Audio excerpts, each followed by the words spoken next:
ಚಲನಶೀಲತೆಯನ್ನು ಇವತ್ತಿಗೂ ಉಳಿಸ್ಕೊಂಡಿದೆ. ಕಾವ್ಯವೆಂದರೆ ಕಾವ್ಯ ಕೇವಲ ಪದಗಳೊಂದಿಗೆ ಕಟ್ಟುವ ಕ್ಯಾನ್ವಾಸ್ ಅಲ್ಲ, ಅದು ಸಮಾಜವನ್ನು ಕಟ್ಟುತ್ತಾ, ಪ್ರತಿಬಿಂಬಿಸುತ್ತಾ, ಪ್ರತಿನಿಧಿಸುತ್ತಾ, ಪ್ರತಿಭಟಿಸುತ್ತಾ ಸಾಗಿ ಬಂದಿರುವ ಒಂದು ದೊಡ್ಡ ಪಯಣ ಈ ನಮ್ಮ ಕನ್ನಡ ಕಾವ್ಯ ಪರಂಪರೆ. ನಮಗೆಲ್ಲರಿಗೂ ಗೊತ್ತಿರುವ ಹಾಗೆ ಇದು ಅತಿ ವೇಗವಾಗಿ ಬದಲಾಗುತ್ತಾ ಸಂಕುಚಿತತೆ, ಅಸಹನೀಯ ಗೋಡೆಗಳನ್ನು ಸಮಾಜದಲ್ಲಿ ಎಗ್ಗಿಲ್ಲದಂತೆ ನಿರ್ಮಿಸಲಾಗ್ತಾ ಇದೆ. ಈ ಸಂದರ್ಭದಲ್ಲಿ ಸಾಂಸ್ಕೃತಿಕ ಲೋಕದ ಜವಾಬ್ದಾರಿಯೂ ಕೂಡ ಬಹಳ ದೊಡ್ಡದು ಅಂತ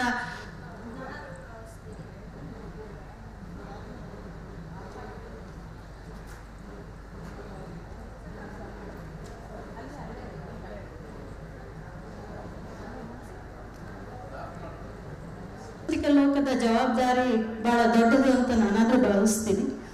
ಸೊ ಈ ಅಸಹನೀಯ ಯುಗದಲ್ಲಿ ಕನ್ನಡ ಕಾವ್ಯದ ಜವಾಬ್ದಾರಿ, ಸವಾಲು, ಸಾರ್ಥಕತೆ ಎಲ್ಲವನ್ನ ಚಿಂತಿಸುವ ವೇದಿಕೆ ಅಥವಾ ಸಮಯ ಇದಾಗಿದ್ದು, ಇವತ್ತಿನ ಚರ್ಚೆಗೆ ಆಗಮಿಸಿರುವಂಥ ಎಲ್ಲ ಕವಿಗಳಿಗೂ ಮತ್ತು ಕವಿ ಮನಸ್ಸುಗಳಿಗೂ ಶುಭವನ್ನು ಕೋರುತ್ತಾ ಸ್ವಾಗತವನ್ನು ಬಯಸ್ತೇನೆ. ಮೊದಲಿಗೆ ಈ ವಿಷಯವನ್ನು ಕುರಿತು ಎಲ್ಲ ಕವಿಗಳು 5 ನಿಮಿಷಗಳಲ್ಲಿ ವಿಷಯವನ್ನು ಮಂಡನೆ ಮಾಡ್ತಾರೆ. ನಂತರದಲ್ಲಿ ಪ್ರಶ್ನೋತ್ತರಗಳು ಇರ್ತವೆ. ಸೊ ಮೊದಲಿಗೆ HL ಪುಷ್ಪಾ ಮೇಡಮ್ ತಮ್ಮ ವಿಷಯವನ್ನು ಮಂಡಿಸಬೇಕು ಅಂತ ಕೇಳ್ಕೊಳ್ತೀನಿ.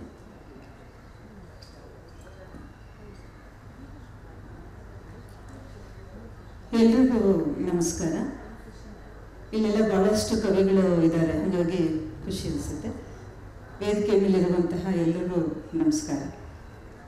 ಅಸಹನೆಯ ಯುಗದಲ್ಲಿ ಹೊಸ ಕಾವ್ಯದ ದಾತುಗಳು ಅಂಥೇಳಿ ಕ್ಯಾಪ್ಷನನ್ನು ಕೊಡಲಾಗಿದೆ. ಅಸಹನೆ ಅಂದರೆ ಏನು ಅನ್ನೋದನ್ನು ಮೊದಲು ಕುರಿತು ನಾವು ಯೋಚನೆ ಮಾಡಬೇಕು. ಯಾಕೆ ಇದೇ ಟಾಪಿಕನ್ನು ಇಲ್ಲಿ ಇಟ್ಟು ಇವತ್ತು ಚರ್ಚೆ ಮಾಡ್ತಾ ಇದ್ದೀವಿ ಅನ್ನೋದನ್ನು ಕೂಡ ಯೋಚನೆ ಮಾಡಿ. ನಾವು ಬದುಕುವ ಕಾಲಘಟ್ಟ ಇವತ್ತು ಹಾಗೆ ಇದೆ. ಇಡೀ ಭಾರತವನ್ನು ಒಳಗೊಂಡು ಕರ್ನಾಟಕದ ಒಂದು ಸಾಂಸ್ಕೃತಿಕ ಅಥವಾ ರಾಜಕಾರಣ, ಧಾರ್ಮಿಕ ಪರಿಸ್ಥಿತಿಗಳನ್ನು ನಾವು ಗಮನಿಸಿದರೆ ಮೊದಲು ನಾವು ಎದುರಿಸಬೇಕಾಗಿರೋದು ಅಸಹನೆಯ ವಾತಾವರಣಗಳನ್ನು. ನಮ್ಮ ನಡುವನೇ ಇರುವಂತಹ ಜನ, ನಮ್ಮ ಸುತ್ತಮುತ್ತ ಇರುವಂತಹ ಜನ ಯಾವಾಗ ಯಾವ ರೀತಿ ಪ್ರತಿಕ್ರಿಯಿಸ್ತಾರೆ, ಏನಾಗ್ತಾರೆ, ಯಾವ ಧರ್ಮದ ಒಂದು ಕವಚವನ್ನು ಹೊತ್ಕೋತಾರೆ, ಯಾವ ವೇಷವನ್ನು ಹಾಕ್ಕೊಳ್ತಾರೆ ನಮಗೆ ಗೊತ್ತಾಗಲ್ಲ. ಇಂತಹ ಸಂದರ್ಭದಲ್ಲಿ ಹೊಸ ಕಾವ್ಯದ ದಾತುಗಳು ಹೇಗಿರಬೇಕು ಅನ್ನೋದು ತುಂಬ ಇಂಟ್ರೆಸ್ಟಿಂಗ್ ಆಗಿರುವಂತಹ ಒಂದು ವಿಷಯ. ಅದಕ್ಕೆ ಉತ್ತಮ ಉದಾಹರಣೆಯಾಗಿ ಕಾಣೋದು ನನಗೆ ವಿಲ್ಸನ್ ಮತ್ತು ಮಂಜುಳಾ ಹುಲಿಕುಂಟೆ, ಈ ಕಾಲದ ಒಂದು ಧಾತುಗಳು. ಅವರ ಕಾವ್ಯದಲ್ಲಿ ನೀವೇನು ಕಾಣ್ತೀರಿ ಅದು ಇವತ್ತಿನ ಒಂದು ಪ್ರಕ್ಷುಬ್ಧ ಅಥವಾ ಅಸಹನೆಯ ಒಂದು ನೆಲೆಗಳನ್ನು ಆ ಕಾವ್ಯ ಕಟ್ಟಿಕೊಡುತ್ತೆ ಅಂಥೇಳಿ. ಅಸಹನೆ ಅನ್ನೋ ಪದ ಎಲ್ಲವೂ ಸರಿಯಾಗಿಲ್ಲ ಅನ್ನೋದನ್ನು ಮೊದಲನೇದಾಗಿ ಹೇಳುತ್ತೆ. ಎಲ್ಲೋ ಏನೋ ಲೋಪದೋಷ ಇದೆ ಅಂಥೇಳಿ. ಅದನ್ನು ಕವಿಗಳು, ಕಲಾವಿದರು ಮತ್ತು ನಾಟಕಕಾರರು ಯಾವ ರೀತಿ ತಮ್ಮ ತಮ್ಮ ಮಾಧ್ಯಮಗಳಲ್ಲಿ ಎದುರಿಸ್ತಾರೆ ಅಂಥೇಳಿ. ಎಲ್ಲ ಕವಿಗಳು ಎದುರಿಸಲೇಬೇಕಾದಂತಹ ಒಂದು ಮುಖ್ಯ ಸವಾಲು ಕಾಲದ ಬಿಕ್ಕಟ್ಟುಗಳನ್ನು, ಯಾವ ಕಾಲದಲ್ಲಿ ಯಾರ ನಡುವೆ ಕೂತು ನಾವು ಸಾಹಿತ್ಯವನ್ನು ಬರೀತಿದ್ದೀವಿ, ಒಂದು ಕವಿತೆಯನ್ನು ಬರಿತಾ ಇದ್ದೀವಿ ಅಥವಾ ಎಂತಹ ಹಾಡನ್ನು ಆಡ್ತಾ ಇದ್ದೀವಿ, ಇದೆಲ್ಲವೂ ಕೂಡ ನನಗೆ ಮುಖ್ಯ ಆಗುತ್ತೆ ಅಂಥೇಳಿ ಅನಿಸುತ್ತೆ.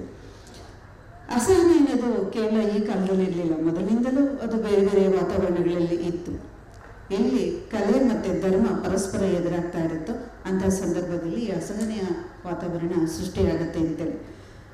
ಪಂಪನ ಕಾಲದಿಂದ ನೋಡ್ಕೊಂಬಂದ್ರೆ ಕಸವರಮೆಂದರೆ ನೆರೆ ಸೈರಾಯಿಸಲಾಗ್ಕೊಡೆ ಅನ್ನೋ ಒಂದು ಸಾಲುಗಳು ಬರುತ್ತಲ್ಲ, ಆ ಕಾಲದಲ್ಲಿ ಅವನು ಯಾಕೆ ಒಂದು ದೇಶದ ಒಂದು ಸಂದರ್ಭದ ಶ್ರೇಷ್ಠ ವ್ಯಕ್ತಿತ್ವಗಳು ಅಂತ ಯಾಕೆ ವಿಶೇಷವಾಗಿ ಅವನು ಹೇಳಬೇಕಾದಂಥ ಪರಿಸ್ಥಿತಿ ಬಂದಿತ್ತು. ವೈದಿಕ ಆಗ್ಬೋದು, ಜೈನ ಆಗ್ಬೋದು, ಮೊದಲಿಂದಲೂ ನಮ್ಮಲ್ಲಿ ಧರ್ಮಗಳು ಒಂದು ರೀತಿ ಸಂಘರ್ಷದಲ್ಲೇ ಬಂದವು. ಆ ಸಂಘರ್ಷದಲ್ಲೇ ಬರೆದಂತಹ ಕವಿಗಳು ಬಹಳ ಉತ್ತಮ ಕವಿಗಳಾಗಿ ಇವತ್ತು ನಮ್ಮ ಮುಂದೆ ನಿಂತಿದ್ದಾರೆ. ಅಂದರೆ ನನಗನ್ಸೋದು ಎಲ್ಲ ಕಾಲದಲ್ಲೂ ಕೂಡ ನಾವು ನಮಗೆ ಬೇಕಾದಂತಹ ವಾತಾವರಣದಲ್ಲಿ ಸ್ವಚ್ಛವಾಗಿ ಆರೋಗ್ಯಕರವಾಗಿ ಕೂತು ಬರೆಯೋದಕ್ಕೆ ಸಾಧ್ಯ ಇಲ್ಲ. ನಾವು ಜೀವಿಸುವ ವಾತಾವರಣನೇ ಇದು.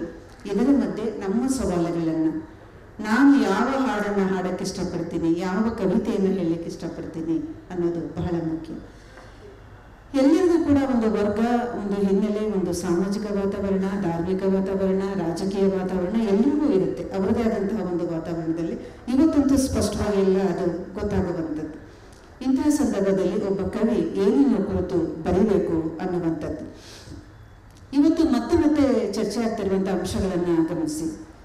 ಇವತ್ತು ಒಂದು ಉಡುಗೆ ತೊಡುಗೆ ಆಗ್ಬೋದು, ಆಹಾರ ಆಗ್ಬೋದು, ಒಬ್ಬ ವ್ಯಕ್ತಿ ಉತ್ತಮವಾದ ಒಂದು ಪೋಷಾಕಗಳನ್ನು ಧರಿಸಿದ್ರೆ ಯಾವ ರೀತಿ ಪ್ರತಿಕ್ರಿಯೆಗಳು ಬರುತ್ತೆ. ಅಂದರೆ ಯಾವ ಕಾಲದಲ್ಲಿ ನಾವು ಈ ಆಧುನಿಕ ತಾಂತ್ರಿಕವಾಗಿ ವೈಜ್ಞಾನಿಕವಾಗಿ ಬೆಳೆದಂತಹ ಕಾಲದಲ್ಲೂ ಈ ತರತಮಗಳು ಪರಸ್ಪರರನ್ನ ಅಸಹನೆಯಿಂದ ಕಾಣುವಂತಹ ವಾತಾವರಣದಲ್ಲಿ ಇಂತಹ ಒಂದು ಸಮಸ್ಯೆಗಳನ್ನು ಎದುರಿಸಿದಂತಹ ವ್ಯಕ್ತಿಗಳು ಬರೆದಂತಹ ಕಾವ್ಯ ಅಥವಾ ಸಾಹಿತ್ಯ ಯಾಕೆ ಮುಖ್ಯ ಆಗುತ್ತೆ? ಯಾಕೆ ದಲಿತ ಆತ್ಮಕಥೆಗಳು ನಮ್ಮಲ್ಲಿ ಬಂದ ನಂತರ ಇಡೀ ಬರಹದ ವಾತಾವರಣಗಳು ಬದಲಾದವು ಅನ್ನೋದನ್ನು ಕೂಡ ನಾವು ಗಮನಿಸಬೇಕಾಗತ್ತೆ ಅಂತ ಹೇಳಿ. 12ನೇ ಶತಮಾನದ ಬಸವಣ್ಣನ ವಿಚಾರವನ್ನು ತಗೊಂಡ್ರೆ ಅವತ್ತು ಇದೇ ಸಂದರ್ಭಗಳೇ ಬಂದದ್ದು. ವೈದಿಕ ಜೈನ ಮತ್ತು ಶರಣರ ನಡುವೆ ನಡೆದಂಥ ಬಿಕ್ಕಟ್ಟುಗಳು, ಆ ಒಂದು ಅಂತರ್ಜಾತೀಯ ವಿವಾಹ ಉಂಟು ಮಾಡಿದಂಥ ಸಂದರ್ಭಗಳು ಅವೆಲ್ಲವೂ ಇಂದಿನ ಮುಂದುವರಿಕೆಯಾಗಿ ಕಾಣುತ್ತೆ ಅನ್ನೋದನ್ನು ನಾವು ನೋಡ್ಬೋದು. ಈಗೂ ಹಾಗೇನೇ ಇದೆ. ಮರ್ಯಾದೆ ಹತ್ಯೆಗಳು ಅನ್ನೋ ಪದಗಳು ಯಾಕೆ ಮತ್ತೆ ಮತ್ತೆ ಬರ್ತಾ ಇದೆ, ಯಾಕೆ ಕೊಲೆಗಳಾಗ್ತಾ ಇದೆ ಅನ್ನೋದನ್ನು ಗಮನಿಸಿದ್ರೆ ಅಸಹನೆ ಅನ್ನೋದು ಮೊದಲು ಇತ್ತು, ಇವತ್ತು ಇತ್ತು, ಆದರೆ ಇವತ್ತು ಬಹಳ ದಟ್ಟವಾಗಿದೆ. ಯಾತಕ್ಕಿಂತ ಧರ್ಮ ಮತ್ತು ರಾಜಕಾರಣ ನೇರವಾಗಿ ತನ್ನ ಕೈಗಳನ್ನು ಚಾಚಿದೆ ಅಂಥೇಳಿ ನಾವು ಗಮನಿಸಬೇಕಾಗುತ್ತೆ.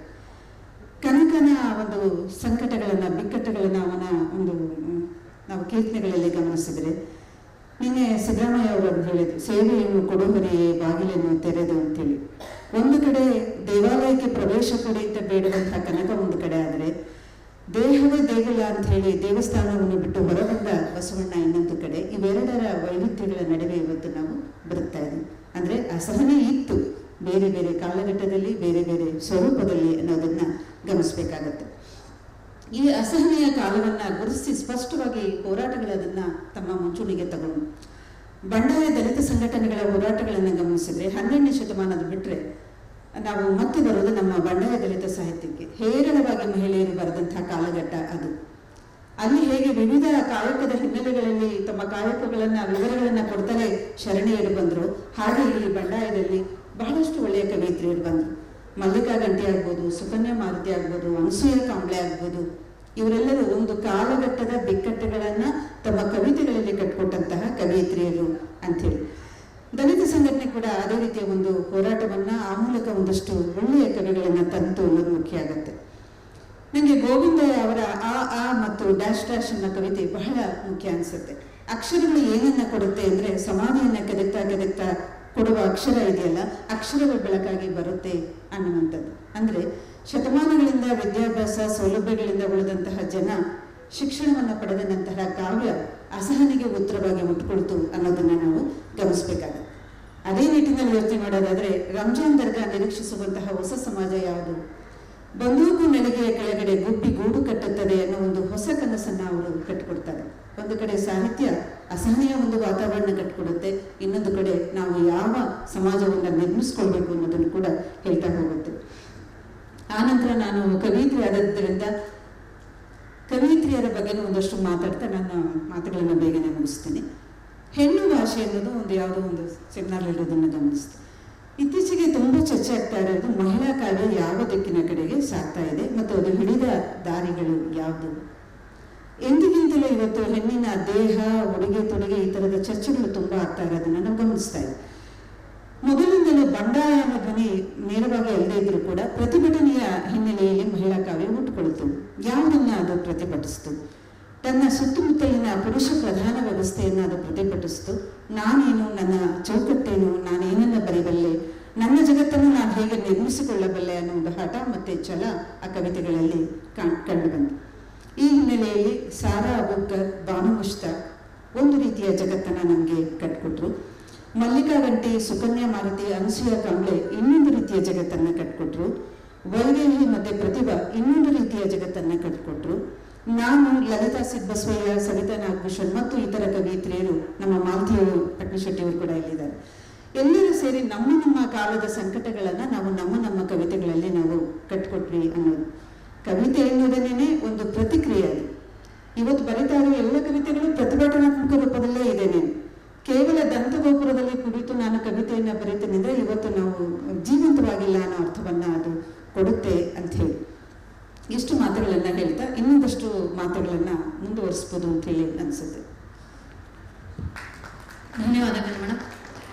ಈಗ ಪ್ರತಿಭಾ ನಂದಕುಮಾರ್ ಅವರು ಅವರ ವಿಷಯವನ್ನು ಮಂಡಿಸ್ತಾರೆ. ನಮಸ್ಕಾರ.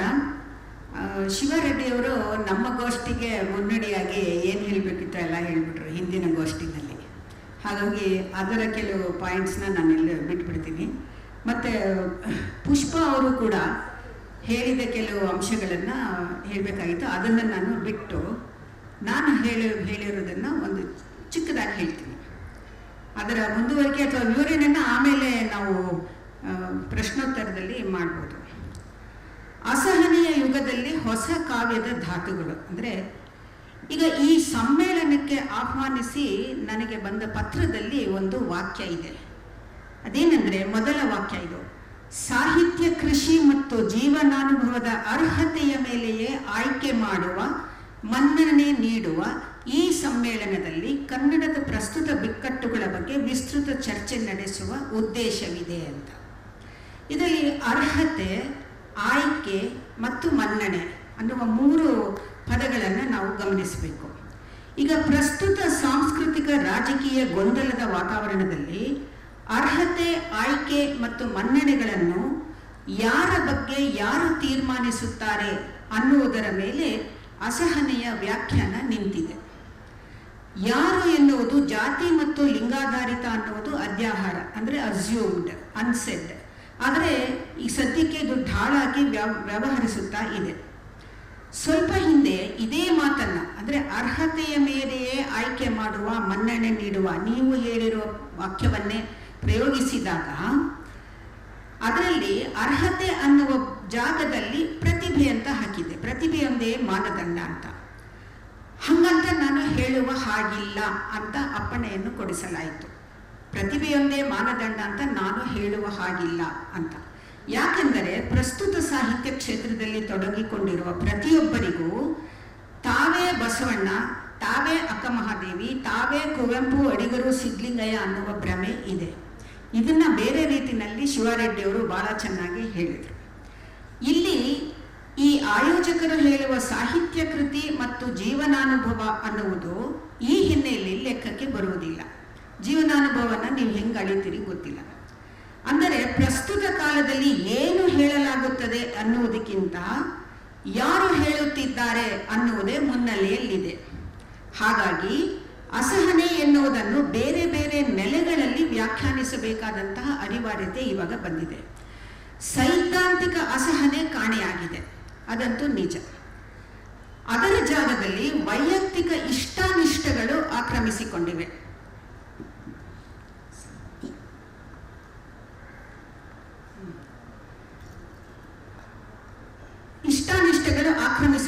ಹಾಗಾಗಿ ನನಗೆ ಇಷ್ಟ ಇಲ್ಲ, ನನಗೆ ಸಹಿಸಲು ಆಗ್ತಾ ಇಲ್ಲ, ನನಗೆ ಅಸಹನೆಯಾಗಿದೆ, ಅದಕ್ಕೆ ನಾನು ಪ್ರತಿಭಟಿಸ್ತಾ ಇದ್ದೇನೆ ಅನ್ನೋದೇನೆ ಇವತ್ತು ನಾವು ಕೇಳಿ ಬರ್ತಾ ಇರುವಂತಹ ಅಭಿಪ್ರಾಯಗಳು. ಹಾಗಾಗಿ ಒಂದು ಕಡೆ ನಾನು ಆ ಕಡೆ ಇದ್ದೆ, ನಿನ್ನೆವರೆಗೂ ನಾನು ಆ ಕಡೆ ಇದ್ದೆ, ಅವಾಗ ಅದು ನನಗೆ ಅಸಹನೆಯಾಗಿತ್ತು. ಇವಾಗ ನಾನು ಕಾಂಪೌಂಡ್ ದಾಟಿ ಈ ಕಡೆ ಬಂದಿದ್ದೀನಿ, ಹಾಗಾಗಿ ನನಗೆ ಇದು ಸಹ್ಯವಾಗಿದೆ ಅಂತ ಹೇಳೋದಕ್ಕಾಗಿ ಇದೊಂದು ನಾರ್ಮ್ ಆಗಿಬಿಟ್ಟಿದೆ ಅಂತ. ನಾನು ಬೇಲಿ ಹಾರಿ ಈ ಕಡೆಗೆ ಬಂದಿದ್ದೇನೆ ಎನ್ನುವ ಕಾರಣಕ್ಕೇನೆ ನಾವು ಹಿಂದೆ ಆರಾಧಿಸುತ್ತಿದ್ದವರನ್ನು ಈಗ ತುಚ್ಛವಾಗಿ ಕಾಣುವುದು ಒಪ್ಪಿತವಾಗಿದೆ, ಅಂದ್ರೆ ಇಟ್ ಇಸ್ ಅಕ್ಸೆಪ್ಟೆಡ್ ಅಂತ. ಇದನ್ನು ಬೌದ್ಧಿಕ ಪಕ್ವತೆ ಇತ್ಯಾದಿ ಮಾತುಗಳಲ್ಲಿ ಮುಚ್ಚಿ ಹಾಕುವ ಹಾಗಿಲ್ಲ. ಈಗ ಅವಾಗ ಮೊದಲು ಹಂಗಿದ್ರು, ಇವಾಗ ಹಿಂಗಿದ್ದಾರೆ, ಅದು ಅವರು ಮೆಚೂರ್ ಆಗಿದ್ದಾರೆ, ಅವರು ಬೌದ್ಧಿಕವಾಗಿ ಬಹಳ ಪಕ್ವತೆಯನ್ನು ಪಡ್ಕೊಂಡಿದ್ದಾರೆ ಅಂತ ನೀವು ಸುಮ್ಮನೆ ಮಾತುಗಳಲ್ಲಿ ಹೇಳಕ್ಕೆ ಆಗೋದಿಲ್ಲ. ಅದಲ್ಲ ಅದು. ಯಾಕೆಂದರೆ ಮೊದಲೇ ಹೇಳಿದ ಹಾಗೆ ಸಾಹಿತ್ಯ ಕೃಷಿ ಮತ್ತು ಜೀವನಾನುಭವವನ್ನು ಪರಿಗಣಿಸಿದರೆ ಇದು ವಿತಂಡವಾದ ಅನ್ನುವುದು ಸ್ಪಷ್ಟವಾಗುತ್ತದೆ. ಇದರ ಪರಿಣಾಮವಾಗಿ ಇವತ್ತು ಕಾವ್ಯ ಕ್ಷೇತ್ರದಲ್ಲಿ ಏನಾಗಿದೆ ಅಂದರೆ ಎಲ್ಲರೂ ದ್ವೀಪಗಳಾಗಿ ವರ್ತಿಸುತ್ತಿದ್ದಾರೆ. ಒಬ್ಬರ ಮಾತು ಇನ್ನೊಬ್ಬರಿಗೆ ಸಹ್ಯವಿಲ್ಲ. ಪರಸ್ಪರ ಕನೆಕ್ಷನ್ನಲ್ಲಿ ಸಮಸ್ಯೆ ಇದೆ. ಸಂವಹನೆಯ ಭಿನ್ನಾಭಿಪ್ರಾಯಗಳ ಜೊತೆ ಇರಲಿ, ಒಂದೇ ಗುಂಪಿನ ನಡುವೆಯೂ ಕಷ್ಟ ಆಗ್ತಾ ಇದೆ ಅಂತ. ಆ ಕಾರಣಕ್ಕೆ ಇವತ್ತು ಸಾಹಿತ್ಯ ಚಳುವಳಿ ಎನ್ನುವುದು ಅಸಾಧ್ಯ. ಇವತ್ತು ಸಾಹಿತ್ಯ ಚಳುವಳಿ ಮಾಡೋಕ್ಕೆ ಆಗೋದಿಲ್ಲ. ಇದು ಕಾವ್ಯಕ್ಕೆ ಬಹಳ ಚೆನ್ನಾಗಿ ಅನ್ವಯಿಸ್ತಾ ಇದೆ ಅಂತ. ಸೋಷಿಯಲ್ ಮೀಡಿಯಾದಲ್ಲಿ 10 ಜನ ಲೈಕ್ ಕೊಟ್ಟಿದ್ದಾರೆ, ಅದು ಒಂದು ಗುಂಪು ಆಗುವುದಿಲ್ಲ. ಟ್ರಾಲ್ ಮಾಡುವುದು ನಮ್ಮ ಜನ್ಮಸಿದ್ಧ ಹಕ್ಕು ಎನ್ನುವರಿಗೆ ಕವನಕ್ಕೆ ಪ್ರವೇಶವನ್ನು ಹೇಳಿಕೊಡುವುದು ಇವಾಗ ಸಾಧ್ಯವಿಲ್ಲ. ಎರಡನೆಯ ಅಂಶ, ಅಸಹನೆ, ಪ್ರತಿರೋಧ, ಪ್ರತಿಭಟನೆ ಇತ್ಯಾದಿಗಳು ಈಗ ಅಂದರೆ ಪ್ರಸ್ತುತ ಕಾಲದಲ್ಲಿ ಈಕ್ವಲ್ಸ್ ದ್ವೇಷ ಅಂತ ಆಗೋಗ್ಬಿಟ್ಟಿದೆ. ಅಸಹನೆ ಅಂತ ನಾವು ಮಾತಾಡೋಕ್ಕಾಗಲ್ಲ. ಅಸಹನೆ ಅಂದ ತಕ್ಷಣ ದಟ್ ಮೀನ್ಸ್ ದ್ವೇಷ. ಸಮಾಜದಲ್ಲಿ ಸಂವಾದ ಅನ್ನುವುದು ಇವತ್ತು ಅಸಾಧ್ಯವಾಗಿ ಬಿಟ್ಟಿದೆ. ಅದು ಬೀದಿ ಜಗಳದ ಮಟ್ಟಕ್ಕೆ ಇಳಿದಿದೆ. ಇದು ನಮ್ಮ ಬದುಕಿನ ಅತಿ ಸಾಧಾರಣ ಸಂಗತಿಯಾಗಿ ಬಿಟ್ಟು ಎಲ್ಲರೂ ಅಪ್ಪಣೆ ಕೊಡಿಸುವ, ತೀರ್ಮಾನ ನೀಡುವ ಜಡ್ಜ್ಗಳಾಗಿರುವುದರಿಂದ ಅಸಹನೆ ಅನ್ನುವುದು, ಕಾವ್ಯದಲ್ಲಿ ಅಸಹನೆ, ಸಾಹಿತ್ಯದಲ್ಲಿ ಅಸಹನೆ, ಸಾಂಸ್ಕೃತಿಕವಾಗಿ ಅಸಹನೆ ಅನ್ನುವುದು ಕೂಡ ವೈಯಕ್ತಿಕ ನೆಲೆಯಲ್ಲಿಯೇ ವರ್ತಿಸ್ತಾ ಇದೆ. ಮೂರನೇ ಅಂಶ, ಎಲ್ಲ ಕಲೆಗಳು ಕಾಲದಿಂದ ಕಾಲಕ್ಕೆ ಮರು ವ್ಯಾಖ್ಯಾನಕ್ಕೆ, ರೀಡಿಫೈನ್ಗೆ ಒಳಪಡುತ್ತದೆ, ಡಿಕನ್ಸ್ಟ್ರಕ್ಟ್ ಆಗುತ್ತಿದೆ. ಪ್ರಸ್ತುತ ಕನ್ನಡ ಕ್ಷೇತ್ರವು ಇದಕ್ಕೆ ಹೊರತಲ್ಲ. ಆದರೆ ಹೊಸ ಧಾತು ಕಂಡಿದೆಯೇ ಅಂತ ಹುಡುಕುವವರಿಗೆ ಇವತ್ತು ಜೊಳ್ಳೆಷ್ಟು ಕಾಳೆಷ್ಟು ಅಂತ ವಿಚಾರಿಸುವ ಧಾವಂತ ಇದೆಯಾ ಅಥವಾ ಅಷ್ಟೊಂದು ಸಮಾಧಾನ ಇದೆಯಾ ಅನ್ನುವ ಪ್ರಶ್ನೆ ಬರುತ್ತದೆ. ಈ ಮೂರು ಅಂಶಗಳ ಹಿನ್ನೆಲೆಯಲ್ಲಿ ನೋಡಿದರೆ ಇವತ್ತು ಕಾವ್ಯದಲ್ಲಿ ಪಲ್ಲಟಗಳಂತೂ ಆಗಿವೆ ನಿಜ. ಸುಮಾರು ಜನ ಬರೀತಾ ಇದ್ದಾರೆ, ಬರೆಯೋದು ಚೆನ್ನಾಗಿ ಬರೀತಾ ಇದ್ದಾರೆ, ಓದ್ತಾ ಇದ್ದೀವಿ, ಎಲ್ಲ ಸರಿ. ಆದರೆ ಹೆಚ್ಚಿನ ಮಟ್ಟಿಗೆ ಅಸಹನೆಯೇ ಮುಂದೆ ಲೀಡ್ ತಗೊಂಡು ಕಾವ್ಯತ್ವ ಅನ್ನುವುದು ಹಿಂದೆ ಬಿದ್ದ ಉದಾಹರಣೆಯೇ ಎದ್ದು ಕಾಣುತ್ತದೆ. ಒಬ್ಬ ಕವಿ ನಮ್ಮನ್ನ ಎಕ್ಸೈಟ್ ಮಾಡದಿದ್ದರೆ ಅಲ್ಲಿ ಹೊಸತನ ಇಲ್ಲ ಅಂತ ಅರ್ಥ.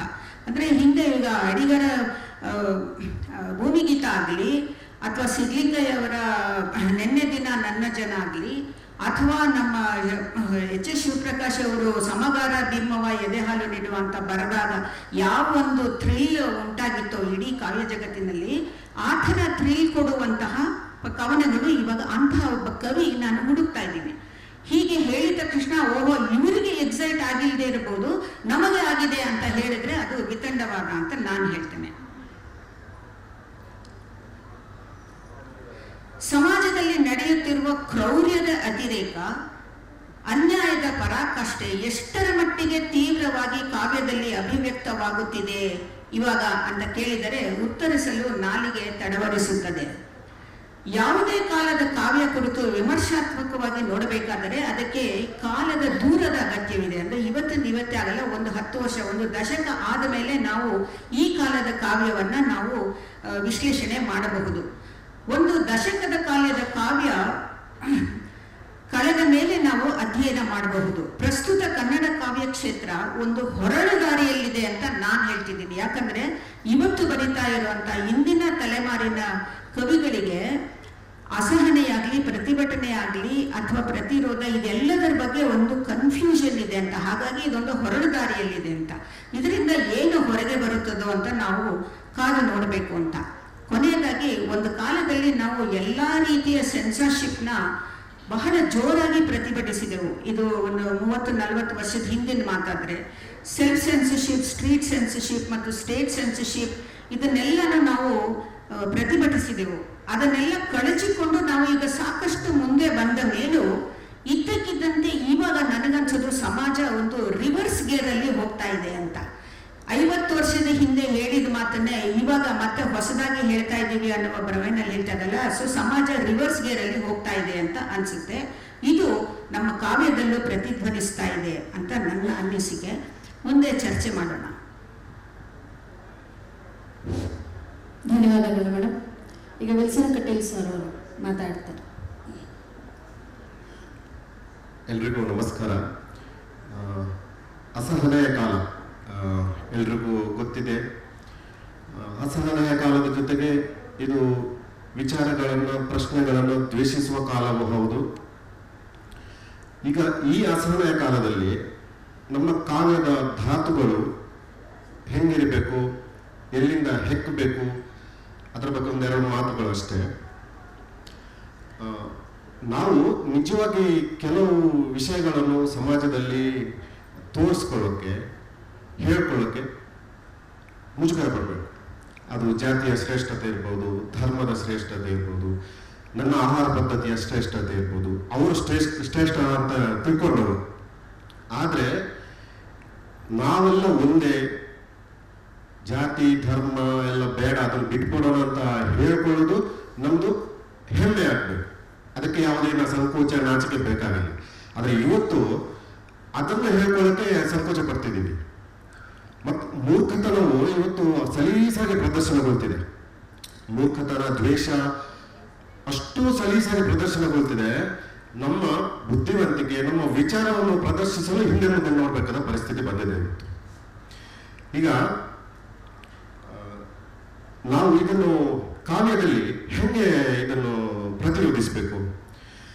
ಕಾವ್ಯದ ಧಾತುಗಳು ಇವತ್ತು ಈ ದ್ವೇಷ, ಈ ಅಸಹಿಷ್ಣುತೆ ಎಷ್ಟು ಸಲೀಸಾಗಿ ಜನರಿಗೆ ತಲುಪ್ತವೆ ಅಂದ್ರೆ ಅದನ್ನು ಪ್ರತಿರೋಧಿಸುವ ಕಾವ್ಯ, ಸಾಹಿತ್ಯ ಅಥವಾ ಬೇರೆ ಯಾವುದೇ ಪ್ರಕಾರಗಳು ಜನರಿಗೆ ತಲುಪ್ತಾ ಇಲ್ಲ. ಇವತ್ತು ನಾವು ರೈಲುಗಳಲ್ಲಿ, ರೈಲ್ವೆ ಸ್ಟೇಷನ್ಗಳಲ್ಲಿ, ಬಸ್ಸುಗಳಲ್ಲಿ, ಸೆಲೂನ್ಗಳಲ್ಲಿ ಸಲೀಸಾಗಿ ಈ ಅಸಹಿಷ್ಣುತೆ, ದ್ವೇಷ ಅದರ ಬಗ್ಗೆನೇ ಮಾತು ಕೇಳ್ತಾ ಇದ್ದೀವಿ, ನಾವು ಕೇಳ್ತಾ ಇರ್ತೀವಿ. ಆದರೆ ಸಮಾನತೆ, ವ್ಯಕ್ತಿ ಗೌರವ, ಸಂವಿಧಾನ ಪರ ಇವನ್ನೆಲ್ಲ ನಾವು ಕೇಳ್ತಾ ಇಲ್ಲ, ಅದು ಜನರನ್ನು ತಲುಪ್ತಾನೂ ಇಲ್ಲ. ಇದು ಯಾಕೆ ಹಿಂಗೆ ಅಂತ ಒಂದು ಪ್ರಶ್ನೆ ನಮಗೆ ನಾವೇ ಕೇಳ್ಕೊಳ್ಳಬೇಕಾದ ಪ್ರಶ್ನೆ. ಈಗ ನಾವು ಬಳಸುವ ಭಾಷೆ ಜನರಿಗೆ ತಲುಪ್ತಾ ಇಲ್ವಾ? ಅಥವಾ ನಾವು ಆರಿಸುವ ವಸ್ತುಗಳು, ವಿಷಯಗಳು, ಆಯ್ಕೆಗಳು ತಲುಪ್ತಾ ಇಲ್ವಾ? ಅದು ಕೂಡ ಒಂದು ದೊಡ್ಡ ಪ್ರಶ್ನೆ ನಮ್ಮ ಮುಂದಿದೆ. ಈಗ ನೋಡಿ ಹೆಂಗೆ ಬಳಸಿದ್ದೇವೆ ಅಂದ್ರೆ, ಪ್ರಸ್ತುತ ಈಗಿನ ಕಾಲ ಯಾವುದೇ ಕ್ಷೇತ್ರ ಇಲ್ಲ ಭಾರತದಲ್ಲಿ, ಇರುವುದೊಂದೇ ಕ್ಷೇತ್ರ, ಅದು ರಾಜಕೀಯ ಕ್ಷೇತ್ರ ಮಾತ್ರ. ಒಂದು ಕಾಲದಲ್ಲಿ ಕ್ರೀಡಾ ಕ್ಷೇತ್ರ ಇತ್ತು. ಕ್ರೀಡಾ ತಾರೆಗಳ, ಅವರಿಗೂ ಕ್ರೀಡಾ ನಕ್ಷತ್ರ ಸ್ಟಾರ್ಗಳಿದ್ರು, ಅವರಿಗೂ ಅಭಿಮಾನಿಗಳಿದ್ರು. ಸಿನಿಮಾ ಕ್ಷೇತ್ರ ಇತ್ತು, ಸಿನಿಮಾದಲ್ಲೂ ತಾರೆಗಳಿದ್ರು, ಅವರಿಗೂ ಒಂದು ಅಭಿಮಾನಿಗಳಿದ್ರು. ಇವತ್ತು ಯಾರ ಅಭಿಮಾನಿ ಆಗಬೇಕು, ಯಾರು ತಾರೆಗಳಾಗಬೇಕು, ಅವರೇ ಇನ್ನೊಬ್ಬರ ಅಭಿಮಾನಿಗಳಾಗಿದ್ದಾರೆ, ಭಕ್ತರಾಗಿದ್ದಾರೆ. ಎಲ್ಲ ಸಿನಿಮಾ ಆಗಲಿ, ಕ್ರೀಡೆ ಆಗಲಿ, ಎಲ್ಲ ಕ್ಷೇತ್ರಗಳು ಒಂದೇ ಒಂದು ಆ ರಾಜಕೀಯ ಏನು ಹೋಗ್ತಾ ಇದೆ ಮುಖ್ಯವಾಹಿನಿಯಲ್ಲಿ, ಅದಕ್ಕೆ ಬಲಿಯಾಗಿ ಅದಕ್ಕೆ ಪೂರಕವಾಗಿ ನಡೀತಾ ಇದೆ. ಇವತ್ತು ಕೂಡ ಬೆಳಿಗ್ಗೆ ಶಿಖರ್ ಧವನ್ ಬಗ್ಗೆ ಒಂದು ನ್ಯೂಸ್ ಓದಿದೆ ನಾನು. ಆಗ ನಾವು ಕಾಲದಲ್ಲಿ ಇದನ್ನು ಹೇಗೆ ಪ್ರತಿರೋಧಿಸಬೇಕು, ಹೇಗೆ ಪ್ರಶ್ನಿಸಬೇಕು? ಈಗ ಕೊರೋನಾ ಓಡಿಸಲು ತಟ್ಟೆ ಸೌಟು, ತಟ್ಟೆ ಬಡಿ ಎಂಬುದು ಯಾರಿಗೂ ಮುಜುಗರನೇ ಅನಿಸ್ತಿಲ್ಲ. ಎಲ್ಲರೂ ತಟ್ಟೆ ಬಡಿದ್ರು, ಸೌಟು ಇಟ್ಕೊಂಡ್ರು, ತಟ್ಟೆ ಬಡಿದ್ರು. ಆದ್ರೆ ಕಾವ್ಯದಲ್ಲಿ ಇದನ್ನು ನಾವು ಹೇಗೆ ಪ್ರಶ್ನಿಸಬೇಕಂದ್ರೆ, ನನ್ನ ಪ್ರಕಾರ ಕಾವ್ಯ ಇವತ್ತಿನ ವಸ್ತುಗಳು, ರೂಪಕಗಳು, ಪ್ರತಿಮೆಗಳು ಆ ಸೌಟು, ಆ ತಟ್ಟೆಗಳನ್ನೇ ಪ್ರತಿಮೆ ಮಾಡಬೇಕು ನಾವು. ಸೌಟು, ತಟ್ಟೆಗಳನ್ನು, ಜನಸಾಮಾನ್ಯರು ಬಳಸುವ ವಸ್ತುಗಳನ್ನು, ಜನಸಾಮಾನ್ಯರು ಮಾತಾಡುವ ವಿಷಯಗಳನ್ನು, ಅವರ ಬದುಕಿಗೆ ಸಂಬಂಧಪಟ್ಟ ವಿಷಯಗಳನ್ನೇ ಇವತ್ತು ಕಾವ್ಯದಲ್ಲಿ ನಾವು ಧಾತುಗಳನ್ನಾಗಿ ಆಯ್ಕೆ ಮಾಡಬೇಕು ಅಂತ ನನಗೆ ಅನಿಸುತ್ತೆ. ಆವಾಗ ಜನರಿಗೆ ತಲುಪಬಹುದು ಅಂತ ನನಗೊಂದು ಅನಿಸುತ್ತೆ. ಮತ್ತೆ ನಾವು ಇದನ್ನು ಪ್ರತಿರೋಧ ಮಾಡಬೇಕಾದ್ರೆ ಮೇಡಮ್ ಹೇಳ್ದಂಗೆ, ನಾವು ಎಲ್ಲೆಲ್ಲೋ, ನಾನು ಅಲ್ಲಿ ಕಟೀಲಲ್ಲಿ ಇರ್ತೀನಿ, ನಾವೆಲ್ಲ ಒಬ್ಬಂಟಿಗೆ ಆಗ್ಬಿಡ್ತೀವಿ. ನಾವು ಈ ಇಂಥ ಸಮಾವೇಶಕ್ಕೆ ನನ್ನಂತವ್ರು ಹೆಚ್ಚಾಗಿ ಬರೋದು ಯಾಕಂದ್ರೆ ಇಲ್ಲಿ ವೇದಿಕೆಯಲ್ಲಿ ಮಾತಾಡೋಕ್ಕೆ ಅವಕಾಶ ಸಿಗುತ್ತೆ, ಕವಿತೆ ಓದಕ್ಕೆ ಅವಕಾಶ ಸಿಗುತ್ತೆ ಅಂತಲ್ಲ.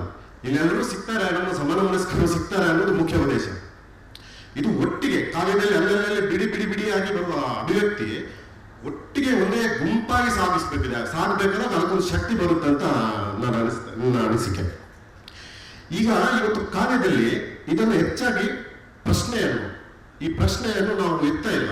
ಇದರ ಪರಿಕರಗಳನ್ನು, ಇವತ್ತಿನ ರಾಜಕೀಯ ಶಕ್ತಿ ಯಾವ ಪರಿಕರಗಳನ್ನು ಬಳಸ್ತಾ ಇದೆ ಅದನ್ನು ಕಾವ್ಯ ಕೂಡ ಬಳಸಬೇಕು, ಅದನ್ನು ಎದುರಿಸಲು ಬಳಸಬೇಕು ಅಂತ ನನಗೆ ಅನಿಸುತ್ತೆ. ನಾವು ಹೆಚ್ಚಾಗಿ ಇವತ್ತಿನ ಬರಹಗಾರರು ನಿಜವಾಗಿ ಅಸಹಿಷ್ಣುತರಾಗಬೇಕು. ಅದು ಯಾವ ಬಗ್ಗೆ ಸಾಧನೆ ಕಲ್ಕೋಬೇಕು, ನಾವು ಯಾವನ್ನು ಸಹಿಸಬಾರದು ಎನ್ನುವುದು ಮುಖ್ಯ. ಈಗ ಕೊರೋನಾ ಓಡಿಸಲು ತಟ್ಟೆ ಬೆಳೆಯಿರಿ, ಅಥವಾ ಇನ್ನೊಬ್ಬ ಯಾರ ಹೊರಗೆ ನಿಂತು ಅವರನ್ನು ದ್ವೇಷಿಸಿರಿ, ಇಂತಹ ಮಾತುಗಳನ್ನು, ಇಂತಹ ಘಟನೆಗಳನ್ನು, ಇಂತಹ ಅವೈಜ್ಞಾನಿಕತೆಯನ್ನು ಯಾವುದೇ ಬರಹಗಾರರು ಸಹಿಸಬಾರದು. ಆವಾಗ ಮಾತ್ರ ಕಾವ್ಯ ಅಥವಾ ಸಾಹಿತ್ಯ ಅಥವಾ ಇನ್ಯಾವುದೇ ಕಲೆ ಹುಟ್ಟಲು ಸಾಧ್ಯ ಅಂತ ನಾನು ತಿಳ್ಕೊಂಡಿದ್ದೇನೆ. ಈಗ ಹೆಚ್ಚಾಗಿ ನಾವಿದನ್ನು ಮುಟ್ಟಕ್ಕೆ ಹೋಗೋದಿಲ್ಲ. ಯಾಕಂದ್ರೆ ಒಂದು ಪುಟ್ಟ ಬರಹ, ಕವಿತೆ, ಕತೆ ಬಿಡೋಣ, ಅದಕ್ಕೊಂದು ಪುಟ್ಟ ಒಂದು ಟಿಪ್ಪಣಿ ಮಾಡಿ ಫೇಸ್ಬುಕ್ ಅಲ್ಲಿ ಅಥವಾ ಯಾವುದ್ರಲ್ಲಿ ಹಾಕ್ಬಿಟ್ರೆ ಅದಕ್ಕೆ ಒಂದಷ್ಟು ರಾಶಿ ಕಮೆಂಟ್ಗಳು ಬರ್ತವೆ.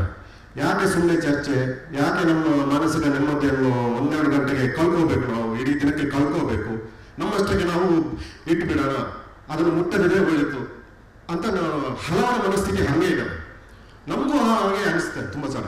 ಆದ್ರೆ ಮುಟ್ಟುವಂತ ಧೈರ್ಯ ಮತ್ತು ಮುಟ್ಟುವಂತ ಮಾನಸಿಕತೆ ಇವತ್ತು ನಮಗೆ ಬೇಕು. ಆವಾಗ ಮಾತ್ರ ನಾವು ಇದನ್ನು ಎದುರಿಸಲು ಸಾಧ್ಯ ಅಂತ ನನಗೆ ಅನಿಸುತ್ತೆ. ಮತ್ತೆ ನಾವು ಹೆಚ್ಚಾಗಿ ಭಾವಕೇಂದ್ರಿತ ವಸ್ತುಗಳನ್ನು ಅಂದ್ರೆ ಕಾವ್ಯ ಅಂದ್ರೆ ಒಂಥರ ಭಾವನೆ, ಭಾವಕೇಂದ್ರಿತ ಆ ಥರಕ್ಕೆ ಅಂಟ್ಕೊಂಡು ಬಿಟ್ಟಿದೆ ಅಂತ ನನಗೆ ಅನಿಸುತ್ತೆ. ಅದು ಭಾವ ಜೊತೆಗೆ ವಿಚಾರವೂ ಹೌದು. ಆದ್ರಿಂದ ವಿಚಾರ ಮುನ್ನೆಲೆಗೆ ಬರಬೇಕು ಕಾವ್ಯದ ಮೂಲಕ, ಭಾವದ ಜೊತೆ ವಿಚಾರ ಬರಬೇಕು. ಅದು ಈ ರಾಜಕೀಯ ಏನಿದೆ ಅದರ ಪ್ರತಿರೋಧ ಬರಬೇಕು, ಅದು ಕಾವ್ಯವಾಗಿ ಬರಬೇಕು. ವಸ್ತುಗಳನ್ನು ಕಾವ್ಯವಾಗಿ ಅದರ ಧ್ವನಿಗಳ ಮೂಲಕ ನಾವು ಮಾತಾಡಬೇಕು. ಆದ್ರಿಂದ ಈ ಮೂಲಕ ನಾವು ಜನರನ್ನು ತಲುಪಲು ಸಾಧ್ಯ ಇದೆ. ಇವತ್ತಿನ ಕಾವ್ಯದ ಧಾತುಗಳು ಜನರಿಗೆ ಬರೀಬೇಕಾದ್ರೆ, ಜನರನ್ನು ತಲುಪಬೇಕಾದ್ರೆ ನಮ್ಮ ದೈನಂದಿನ ಬದುಕನ್ನೇ ನಾವು, ಬದುಕಿನ ವಸ್ತುಗಳನ್ನು, ಬಳಸುವ ವಸ್ತುಗಳನ್ನು, ಅದನ್ನೇ ನಾವು ಧಾತುಗಳನ್ನಾಗಿ ನಾವು ಆಯ್ಕೆ ಮಾಡಬೇಕು ಅಂತ ನನಗೆ ಅನಿಸ್ತಿ. ಆಮೇಲೆ ಇಷ್ಟೊಂದು ನನ್ನ ಮಾತುಗಳನ್ನು ಮುಗಿಸ್ತೇನೆ. ಮುಂದೆ ಚರ್ಚೆಯನ್ನು ನೋಡೋಣ. ಧನ್ಯವಾದಗಳು ಸರ್. ರವಿಕಾಂತೇಗೌಡ ಸರ್ ಅವರು ತಮ್ಮ ವಿಚಾರವನ್ನು ಮಂಡನೆ ಮಾಡಬೇಕು ಅಂತ ಕೇಳ್ಕೊಳ್ತೀನಿ. ಎಲ್ಲರಿಗೂ ನಮಸ್ಕಾರ. ಇಲ್ಲಿ ಇದನ್ನು ಪರಿಣಿತ ತರಗತಿ ಅಂತ ಕರೆದಿದ್ದಾರೆ. ಆದರೆ ಇವರೆಲ್ಲರೂ ಪರಿಣಿತರು, ನಾನಲ್ಲ. ಈ ಪರಿಣಿತ ತರಗತಿಯಲ್ಲಿ ನಾನಿಲ್ಲ. ಯಾಕೆ ಅಂತ ಹೇಳಿದ್ರೆ, ನಾನು ಕಾವ್ಯವನ್ನು ಇವರಷ್ಟು ತೀವ್ರವಾಗಿ ಬರೆದಿಲ್ಲ, ಮತ್ತೆ ಅನುಭವಿಸ್ತೇನೆ ಬರೆದಿಲ್ಲ. ಹೀಗಾಗಿ ನಾನು ಪರಿಣಿತ ಅಲ್ಲ. ಈ ವಿಷಯವನ್ನು ನಾನು ನೋಡಿದಾಗ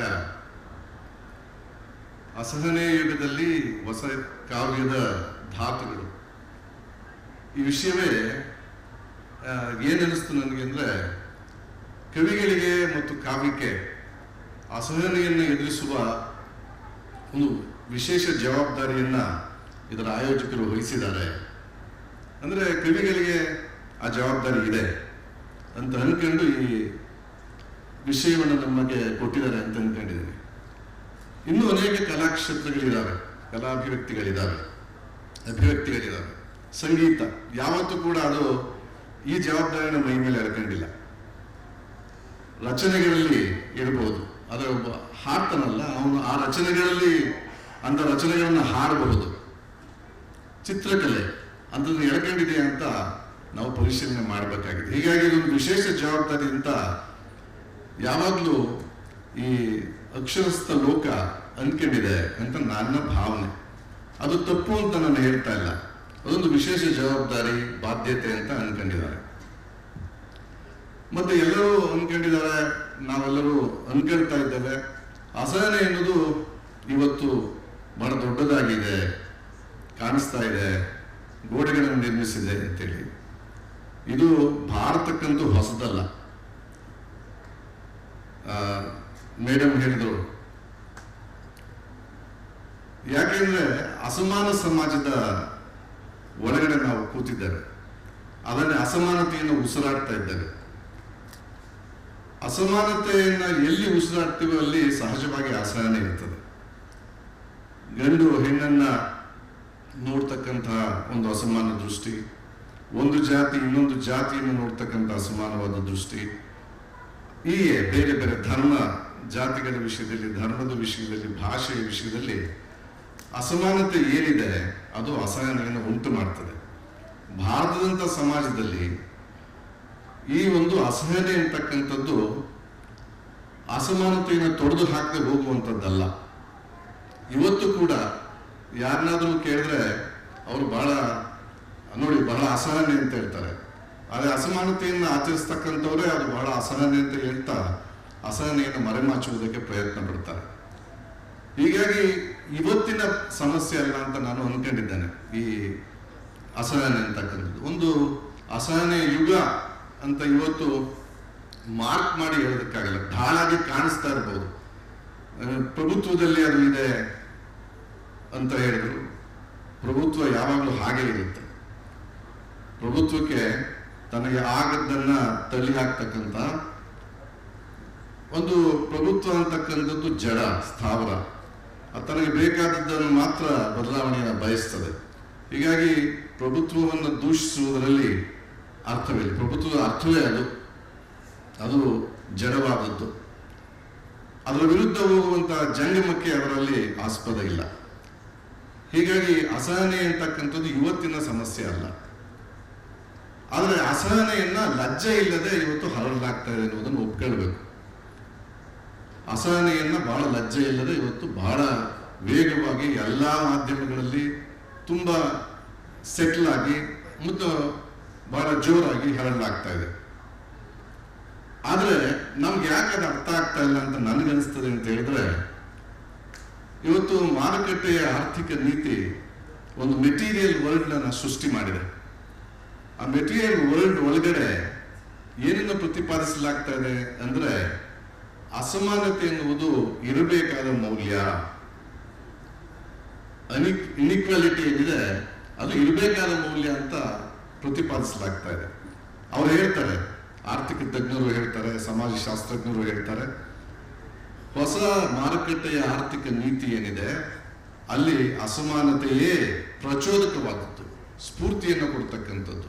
it is the driving force. ಆದ್ರಿಂದ ಅಸಮಾನತೆ ಇರಬೇಕು. ಅದು ಸೃಷ್ಟಿ ಮಾಡ್ತಾ ಇರತಕ್ಕಂಥ ಮೆಟೀರಿಯಲ್ಗಳು ಏನ್ ಮಾಡ್ತಾ ಇದೆ ಅಂತ ಹೇಳಿದ್ರೆ, ನಮ್ಮನ್ನು ಏಲಿಯನೇಟ್ ಮಾಡ್ತಾ ಇದೆ.